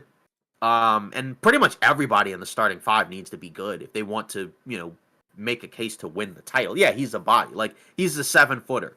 And, you don't really want to go the entire game where you're just basically relying on Draymond at center and then Jimmy Butler is your power forward, and then maybe spot minutes from like Kevon Looney, because Post can't give you anything. But that's the tough part on, relying on guys that I don't know what to expect from them. We've seen teams be able to win multiple rounds where we didn't know what to expect from them, right? I think, what was it, the Lakers? They made the conference finals. Like, we knew Austin Reeves was solid, but we didn't know what to expect from him his first postseason. Yeah. But, there's still a ceiling. You're still capped in terms of you're probably not going to be able to win the title. Steve-O will manhandle Dre and get him frustrated. And yeah, there's a lot of, potential narratives in this series, a bunch of rivalries, past grievances potentially, right? With Steven Adams and Draymond, we know what happened between those two back when Steven Adams was in Oklahoma City. Obviously, Dylan Brooks has been kind of a, I guess, Warriors foe for quite some time. I mean, Van Vliet, once upon a time, he was on a team that beat the Warriors. Obviously, different situation. Warriors had some injuries. You said what? Tari Eason. Yeah, Tari Eason, obviously. Yeah, because he got into it last year, right? Where he was like, he had that video, and then the Rockets got smoked. But the Rockets team this year is way better. Oh, yeah. Steve-O's forearm is stronger than Draymond's whole body. This is strong, dude. I still remember, I think, one of the years that he was in Memphis, there was like a scuffle where somebody was getting into it with Ja. Yep. And I think it was Tony Bradley, who I think is on the Pacers, and Steven Adams just picked him up. Yep, removed him from the situation. Yeah, and it's not like Tony Bradley's, puny. It's not like he's a small guy. He's a center too. Yep. Not quite as big as Adams, but he's still a center. Yep. I mean, like, moving a guy who's like 6'9" or taller, I mean, that's not an easy thing to do. So, and that's the thing. Like, for him, he's got some good touch at times, but, Golden State's a very good rebounding team. Is there a way for them to box him out and, force him into not getting offensive rebounds? Maybe. We've seen them battle against big teams before, but, I don't know. So that's kind of the question there is I'm just skeptical that some of the guys for Houston will be able to play up to the level that they need to in order to win that series offensively. Because I think defensively they could still be really scary, but you could play great defense on Steph and Jimmy Butler and they can still score. Like, we know there's going to be some ridiculous shots made by Golden State, but I think you might need the same for Houston. 3 versus 1, maybe. I think he's talking about the scuffle. I think he's talking about the rebounding, maybe, like in terms of rebounding. Yeah, in terms of like, can they keep him off the O boards? Yeah. So yeah, that's like the Warriors do gang rebound very well. They're not super vertical, but they're very fast. Right, so like they can possibly get to the ball first. And Houston's going to have to make sure that Golden State doesn't get offensive rebounds, because that's something that you can't do against Golden State, is give them extra chances, because we know what happens. You give up an offensive rebound to Golden State, like you get a stop, right? They miss the shot. Then they get the offensive rebound, kick it back out to Steph or somebody else, and it's a three. And it's just a killer. That can't happen. So Houston, if they're going to win, they're going to have to continue to dominate them on the boards, and they're going to have to make sure that they can force the Warriors to turn the ball over, get out in transition, and their young guys are going to have to play well. Like you said, I don't think there's a universe where any of Houston's core guys are bad and they win the series. Like, those guys are going to have to play above the level, and maybe they do it. I just think the problem is the history of the NBA suggests that maybe they might make it a competitive, long series, but I don't know if they're going to be able to win it. It's really kind of a question of how much do you buy how good Golden State is versus how much do you buy how good Houston is, despite the fact that they are inexperienced, I think, right? Like, if you're not quite as high on Golden State, especially against this team, because the playoffs are about matchups, especially in the West, then that's where I think, you lean Houston. And again, I think there's a pathway. I don't know if I can expect that to happen, but we've seen crazier things before, because I know last year we picked the Suns to win against Minnesota because they crushed the Wolves in the regular season, and then they got swept, right? And the exact opposite of what happened in the regular season happened in the playoffs. The Warriors dominated the Rockets in the regular season matchup. But, again, hey, it's the playoffs. Stranger things have happened, so we'll see. It's time for my boy Amin to lock up Steph Curry. His time's up. Was that in the chat? No, that was straight from my heart, straight from my brain. Yeah, it's done, bro. It's time, bro. It's time. And that's the issue in terms, like for Golden State. I'm trying to think. What was that? That was like third game in 4 nights. I mean, and they played 2 good teams before that. So there is some context with Steph having 3 points. But I think the problem is it is an older team. And can you expect, Steph and Jimmy Butler to have 4 straight masterpieces? Suns with Goran, Dragic, Bledsoe, and Isaiah Thomas had more wins than this team. Food for thought. I was thinking about that team the other day because in my mind I was thinking about, the Bucks Pacers series about, best player versus better team.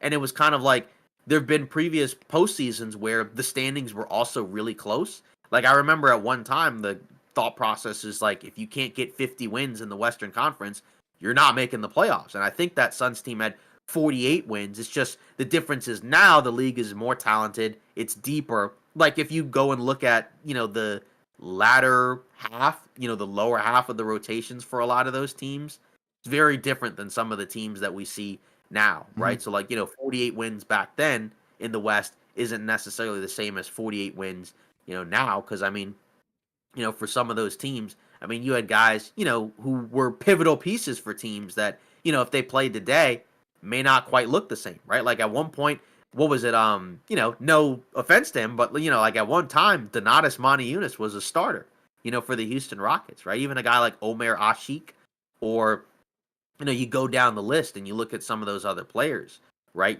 For some of those teams. I mean, what was it? Chris Copeland for the Knicks at one time was like a real bench guy. Oh my God. Steve Novak.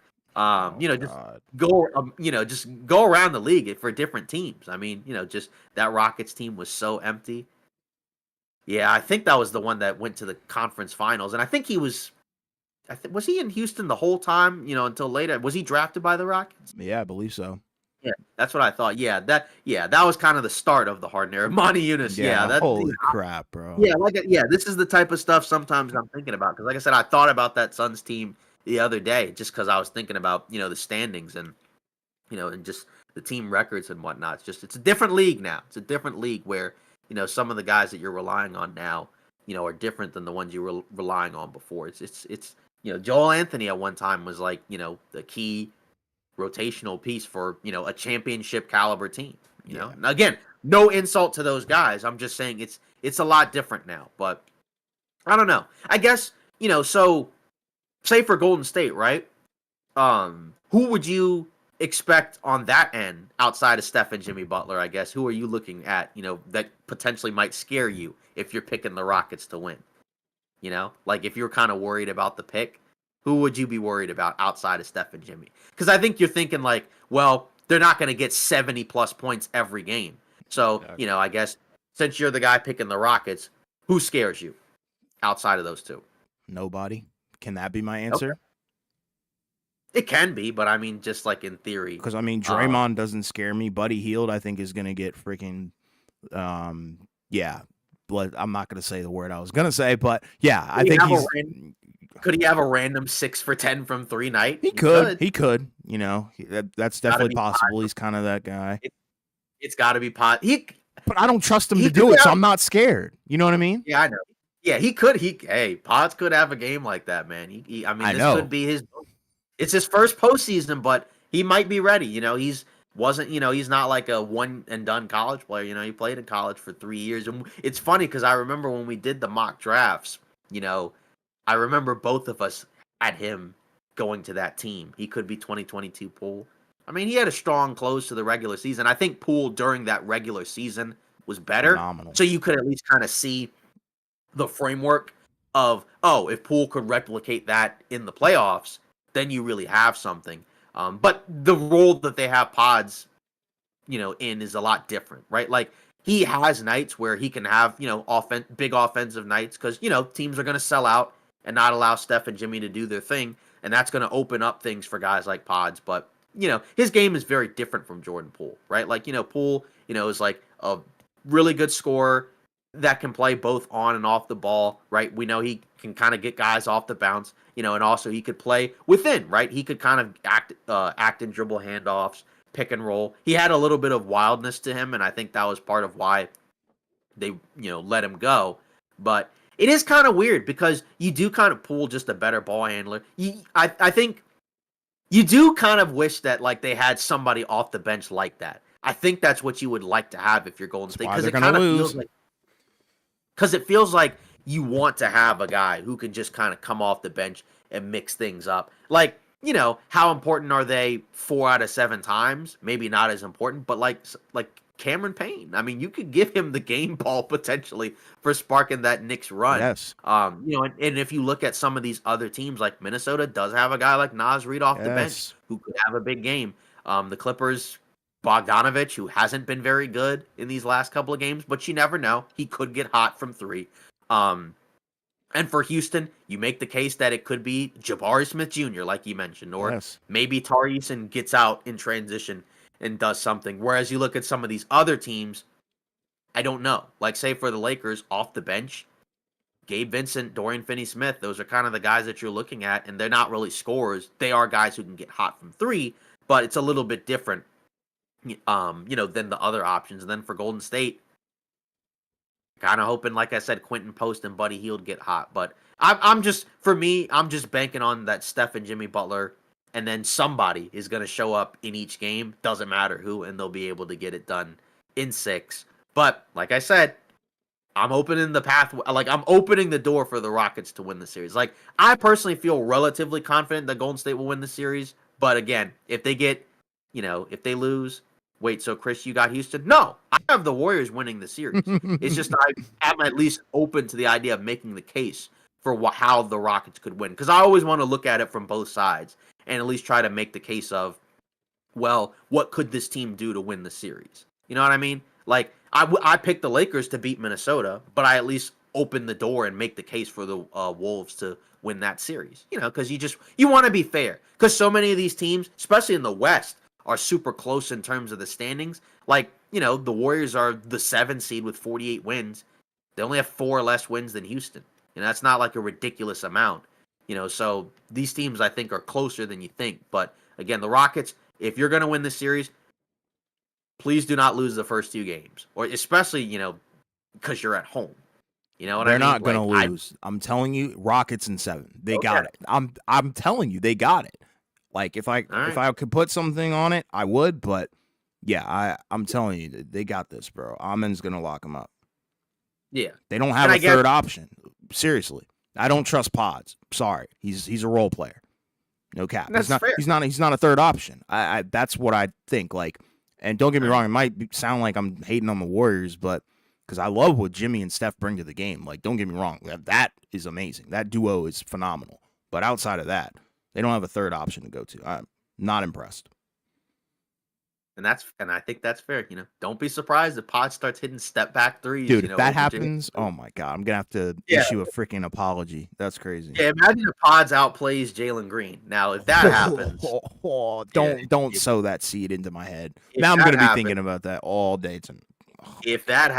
I mean, you got to look out. So I guess for you, since you're more confident in the Rockets, Okay.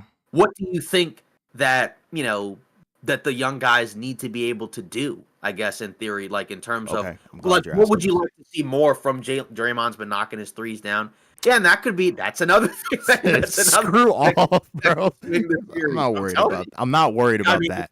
hey, if he gets hot from three, I'm just telling you that makes a difference because they're not going to guard him. So if he's going to make those threes, that might Yeah, change and then things. what if Amon freaking locks up Curry and keeps him at 10 points? Then what? What's the conversation then? Yeah. Do you think he's going to? So, all right. So, I guess the two things I am kind of curious, to hear from you. So, what would you like to see specifically from guys Okay. like, say, Jalen Green Okay. That's or specific. Jabari Smith or any of those guys? Because you're expecting those guys to pop off. So, what would you like to see from them that we so far haven't seen quite as much of from them in the regular season matchups? Like, Okay. what do you think Jalen Green needs to do? Be efficient and smart, and I know he's not like a premier playmaker by any means, but also use your God-given ability because he's gifted to score the ball, but don't Mhm. fall into the mental trap of I need to force this. You know what I mean? I think there's a way that Okay. he can get himself and others potentially involved. Will he take that leap in the series? Probably not. But I think if he tends to gravitate towards more efficient shots and not just be that glorified shot chucker who I think people have labeled him as, throughout the season, then I think that's fine. Like, I don't have a problem with him having like a lower scoring game if he's more efficient and somebody else like Jabari Smith Jr. picks up the slack. Or, somebody else like Amon Thompson might, crash the boards and have like a 20-point game or something like that. I don't have a problem with that. As long as he's not shooting them out of games, that's fine with me.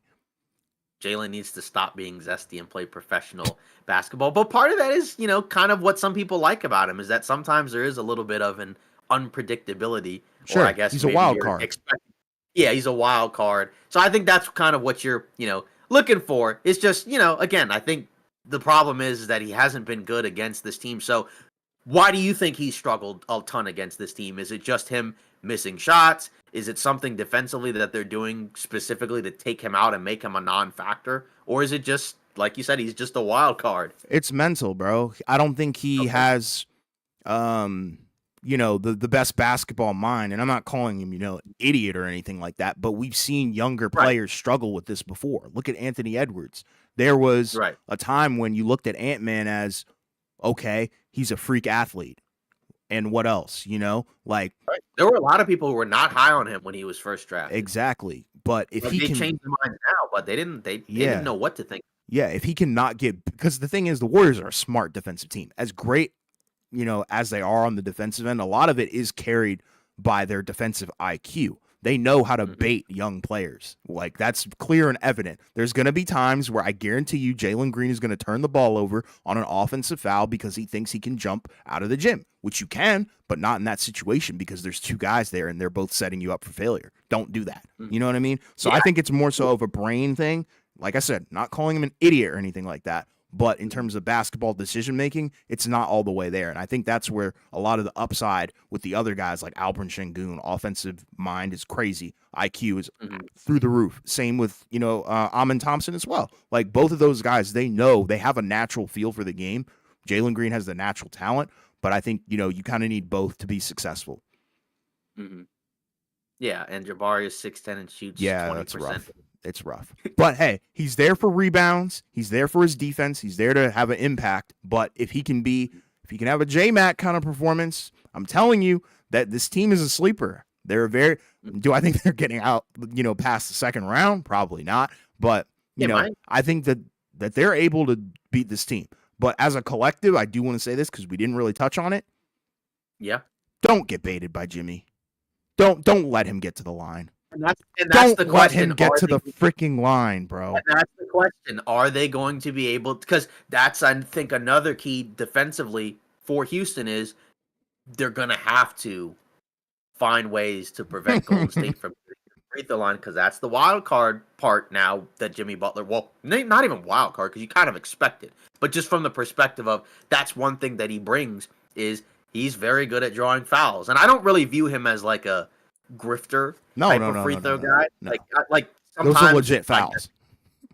Yeah, like he's very good at throwing guys off because of the pump fake, and that's something that if you're Houston, you're gonna have to watch the tape, because that's something that's definitely gonna be a problem. Because I think if some of those guys get in foul trouble, that's a real issue for them. Just because again, we know it's a young team, so we know that's something that we can sometimes see where they're gonna make mistakes. Jimmy will get in everyone's head.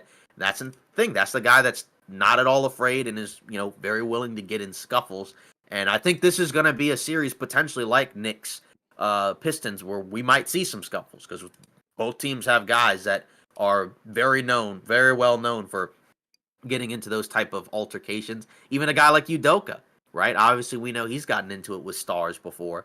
So, that's, I think, going to be a key for Houston. But it's just a question of Houston's potential upside versus kind of like what you think that you expect from Golden State. And again, maybe it sounds like we're talking about this series, quote unquote, way too much, but it's because of the 4 matchups tomorrow. I think this one is definitely the most interesting. And I think the one that has a lot of potential in terms of just looking at it, from every angle. Just there will definitely be some fights. Yeah. Like I think I was listening to a podcast the other day, and they kind of made the case of like, yeah, like if you have kids and you're going to the game, do not sit anywhere close to the court, because you're probably going to see and hear some crazy stuff. And I love that. I love that. Yeah. That's the identity of Houston. And obviously Golden State has guys that match that, bravado. And that's what I love. Like, it's going to be an old school matchup. And, I think it's going to live up to the hype.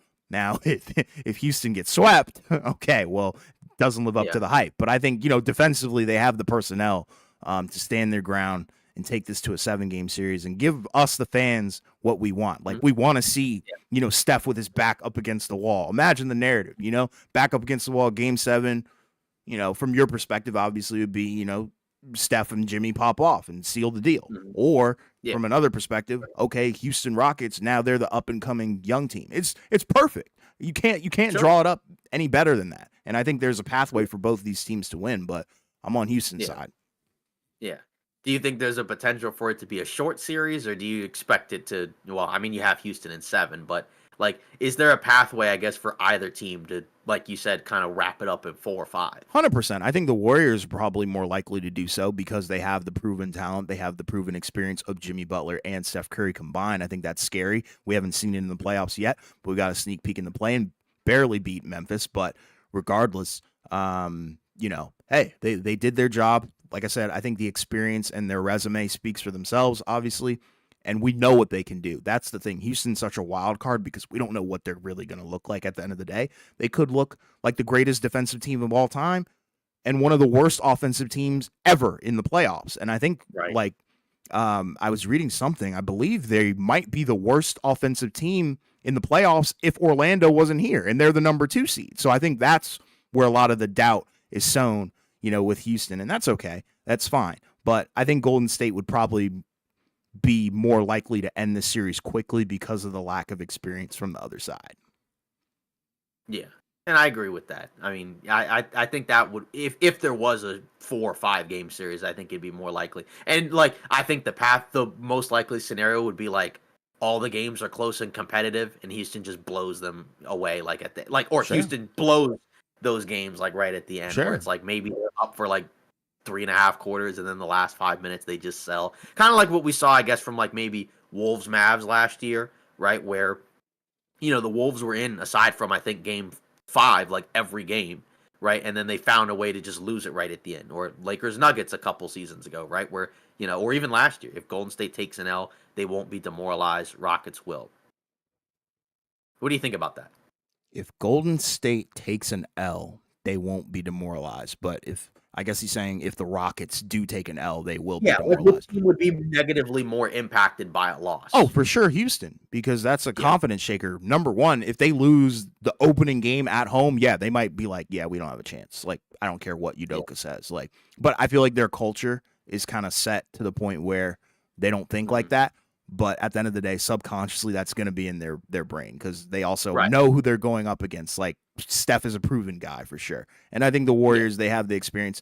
They've Steph has lost before, like not like a ton of series, but in terms of games, yeah, exactly. Yeah. But in terms of games, he's lost before. He's been there before, but he knows what it takes to get out of the first round. Like Houston's never really Right. been here. Yeah, exactly. So, bunch of 5-year-olds and Uncle Fred. So the other question is, how worried are you gonna be? 2 minutes left in the game. Mm-hmm. Houston's up by like 3, Mm-hmm. and then Golden State has the ball. How worried are you gonna be? Very worried because Okay. I mean, come on now, it's Steph Curry, Jimmy Butler as well. Like, and Jimmy's not like a high volume 3-point guy in the playoffs. He tends to be that way. But he also is able to convert these and one opportunities. And that's, I think, the scariest part for sure. So, just because Jimmy has the ball doesn't mean, it's going to be a automatic 2. It could easily be an automatic 3 just as much as Steph Curry. And I think that's where the danger is because we know that those guys are both bona fide closers. I don't care what anybody says. Steph Curry's clutch. And yeah, Jimmy Butler is more than clutch as well. So that's where I think things get scary because then is Houston going to respond? Because they don't have that bona fide closer. Like, we don't know if Alperen Sengun can, put the team on his back with, a minute and 30 left. Like, can you do that? Jalen Green, can you do that? And that's what I was saying, like, a couple nights ago when we first previewed the series a little bit. If there's a minute and 30 stretch where Houston doesn't score the ball, they lost. And if that happens on a consistent basis, the series is over off rip. Like, that cannot happen in the fourth quarter. Basically, don't pull a Detroit and what they did today. Don't do that. Yeah. This feels potentially Golden State Sacramento-ish, right? Where it's like a young up-and-coming team against a veteran experienced team.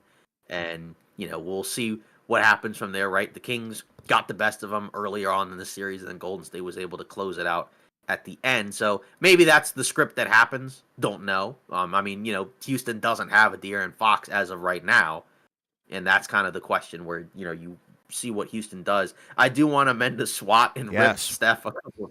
Put him in jail. He's going to put him in jail. I'm telling you. I can see it.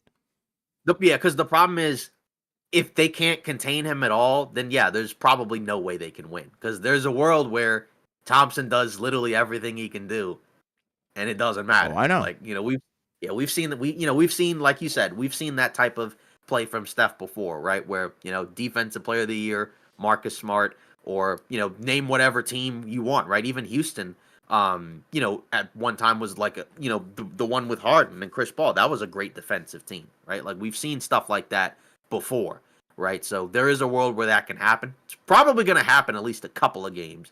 It's just the question is what happens in the other 2 games, because I think we're probably going to see at least a couple of games that are close, probably a couple of blowouts, and then what happens in the remaining 2 or 3. Steph hasn't played against a dinosaur like Amen in a while.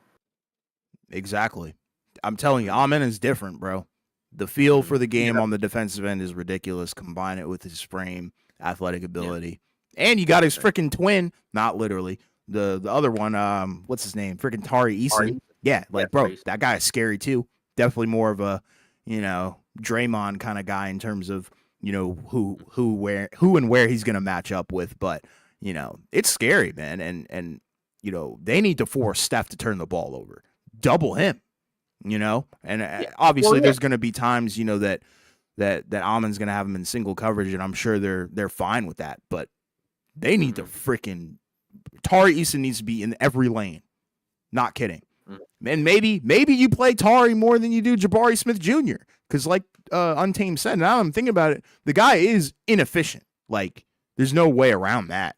But I feel like you might have to put Tari out there a little bit more than you do Jabari Smith Jr. And that you might just have to live with that, and hope and pray that Jalen Green does something on the offensive end in a positive. For Houston, if they win, it's a collective win. I think for Golden State, if they win, it's probably going to be Steph, Jimmy, and then whomever else comes along for the ride for 4 times. Sean Marion is the Michael Jordan of Amen Thompson. Retweet.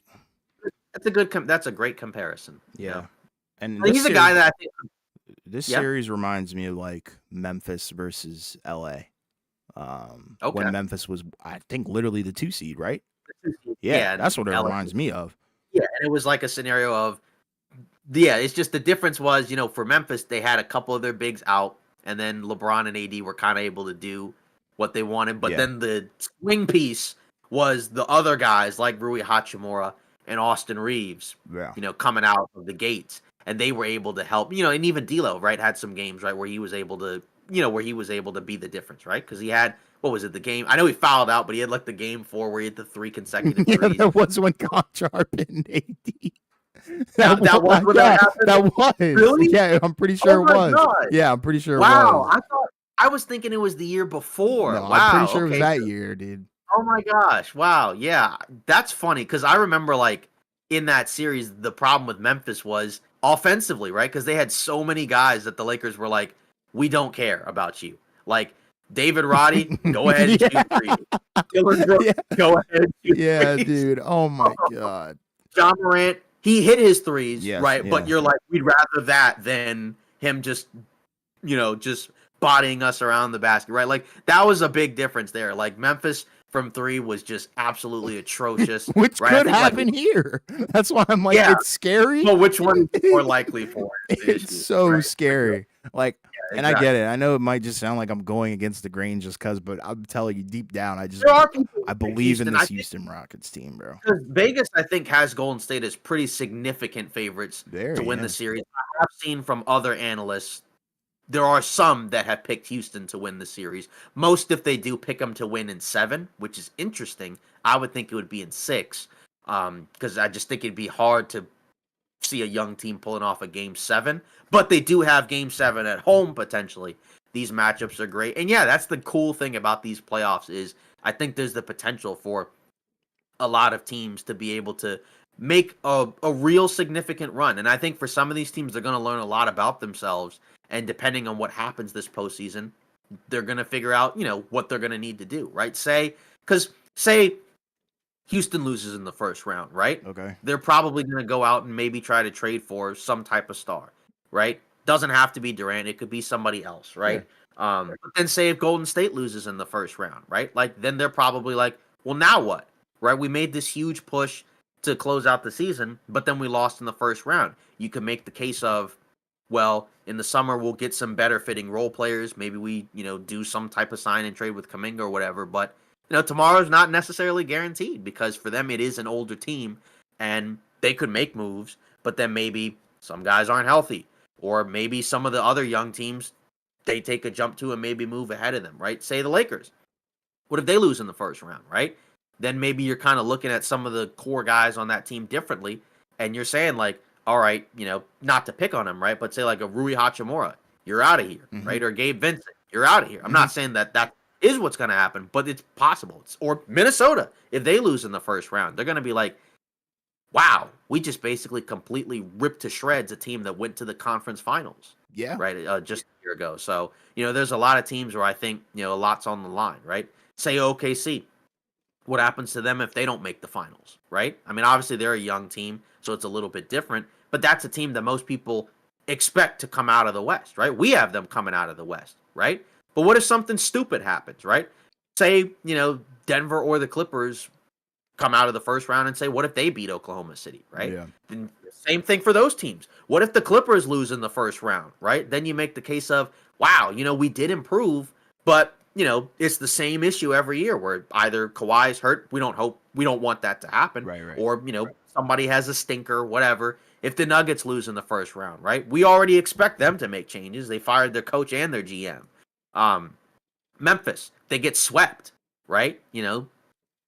What's going to go on there, right? Are they going to move on from somebody? They're young. OKC and Houston lose. They should just stand pat. They're young.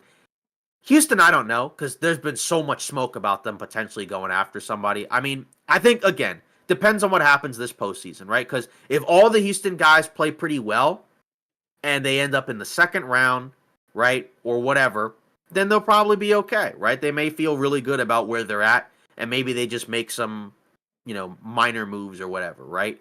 Or what if they shock the world and get to the conference finals? I don't expect it, but you never know.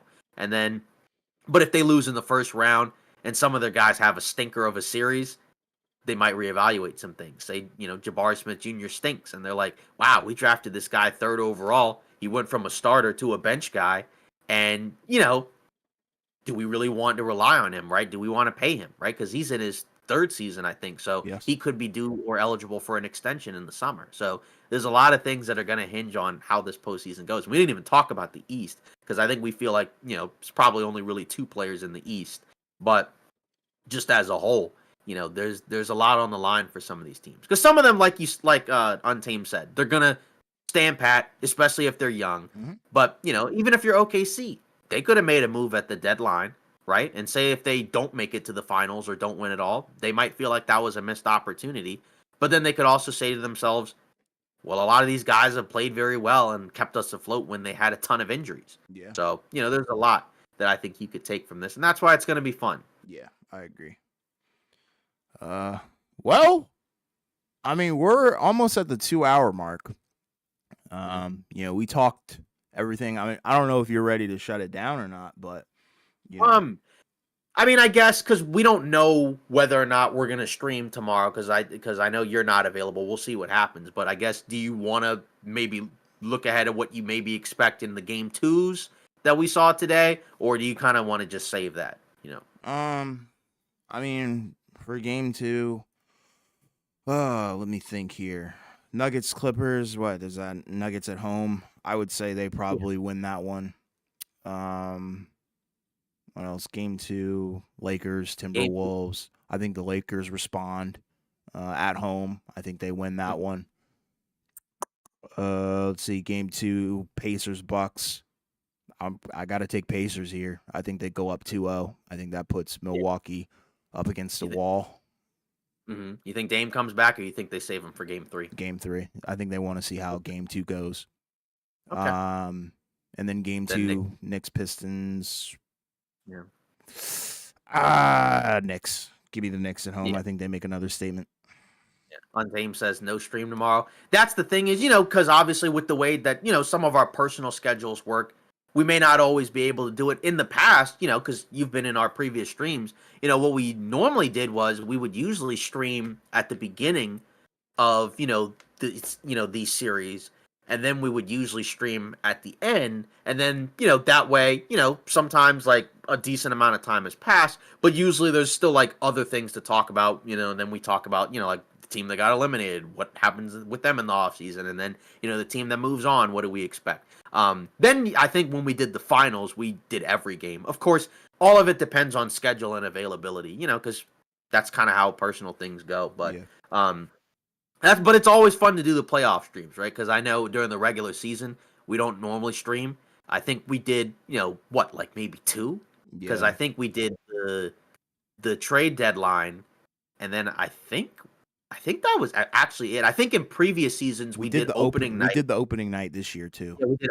Okay, all right. So we did opening night, and then usually like maybe an all-star stream, trade deadline, and then, obviously play in, and then, some of the playoff stuff. Playoff talk over all else. Because, that's the thing that everybody's the most interested in, right? Because, like, over the course of the regular season, people's interest kind of wax and wanes because, the regular season can be, at times, kind of a drag, right? Like, there are stretches where it's kind of ugly, not a whole lot's going on, because it's so long. It's 82 games. I think usually where you see, like, the every game streams, that tends to be for, like, the people that are doing podcasts on specific teams, right? But we usually do, more general NBA talk here. So, that's just kind of how that goes. Yeah. Well, with that out of the way, we appreciate you guys. All of you guys in the chat. We appreciate you, Untamed. We appreciate you, Keith Wells, for all your comments, keeping this thing lively and amazing. You guys always show out and pop out for the live stream. So once again, we appreciate that. Might be a stream tomorrow, might not. We'll see. Depends on scheduling, like Chris said. But yeah, we will see you guys in the next one. Please don't forget to like and subscribe if you are new, and we'll see you guys on the next one.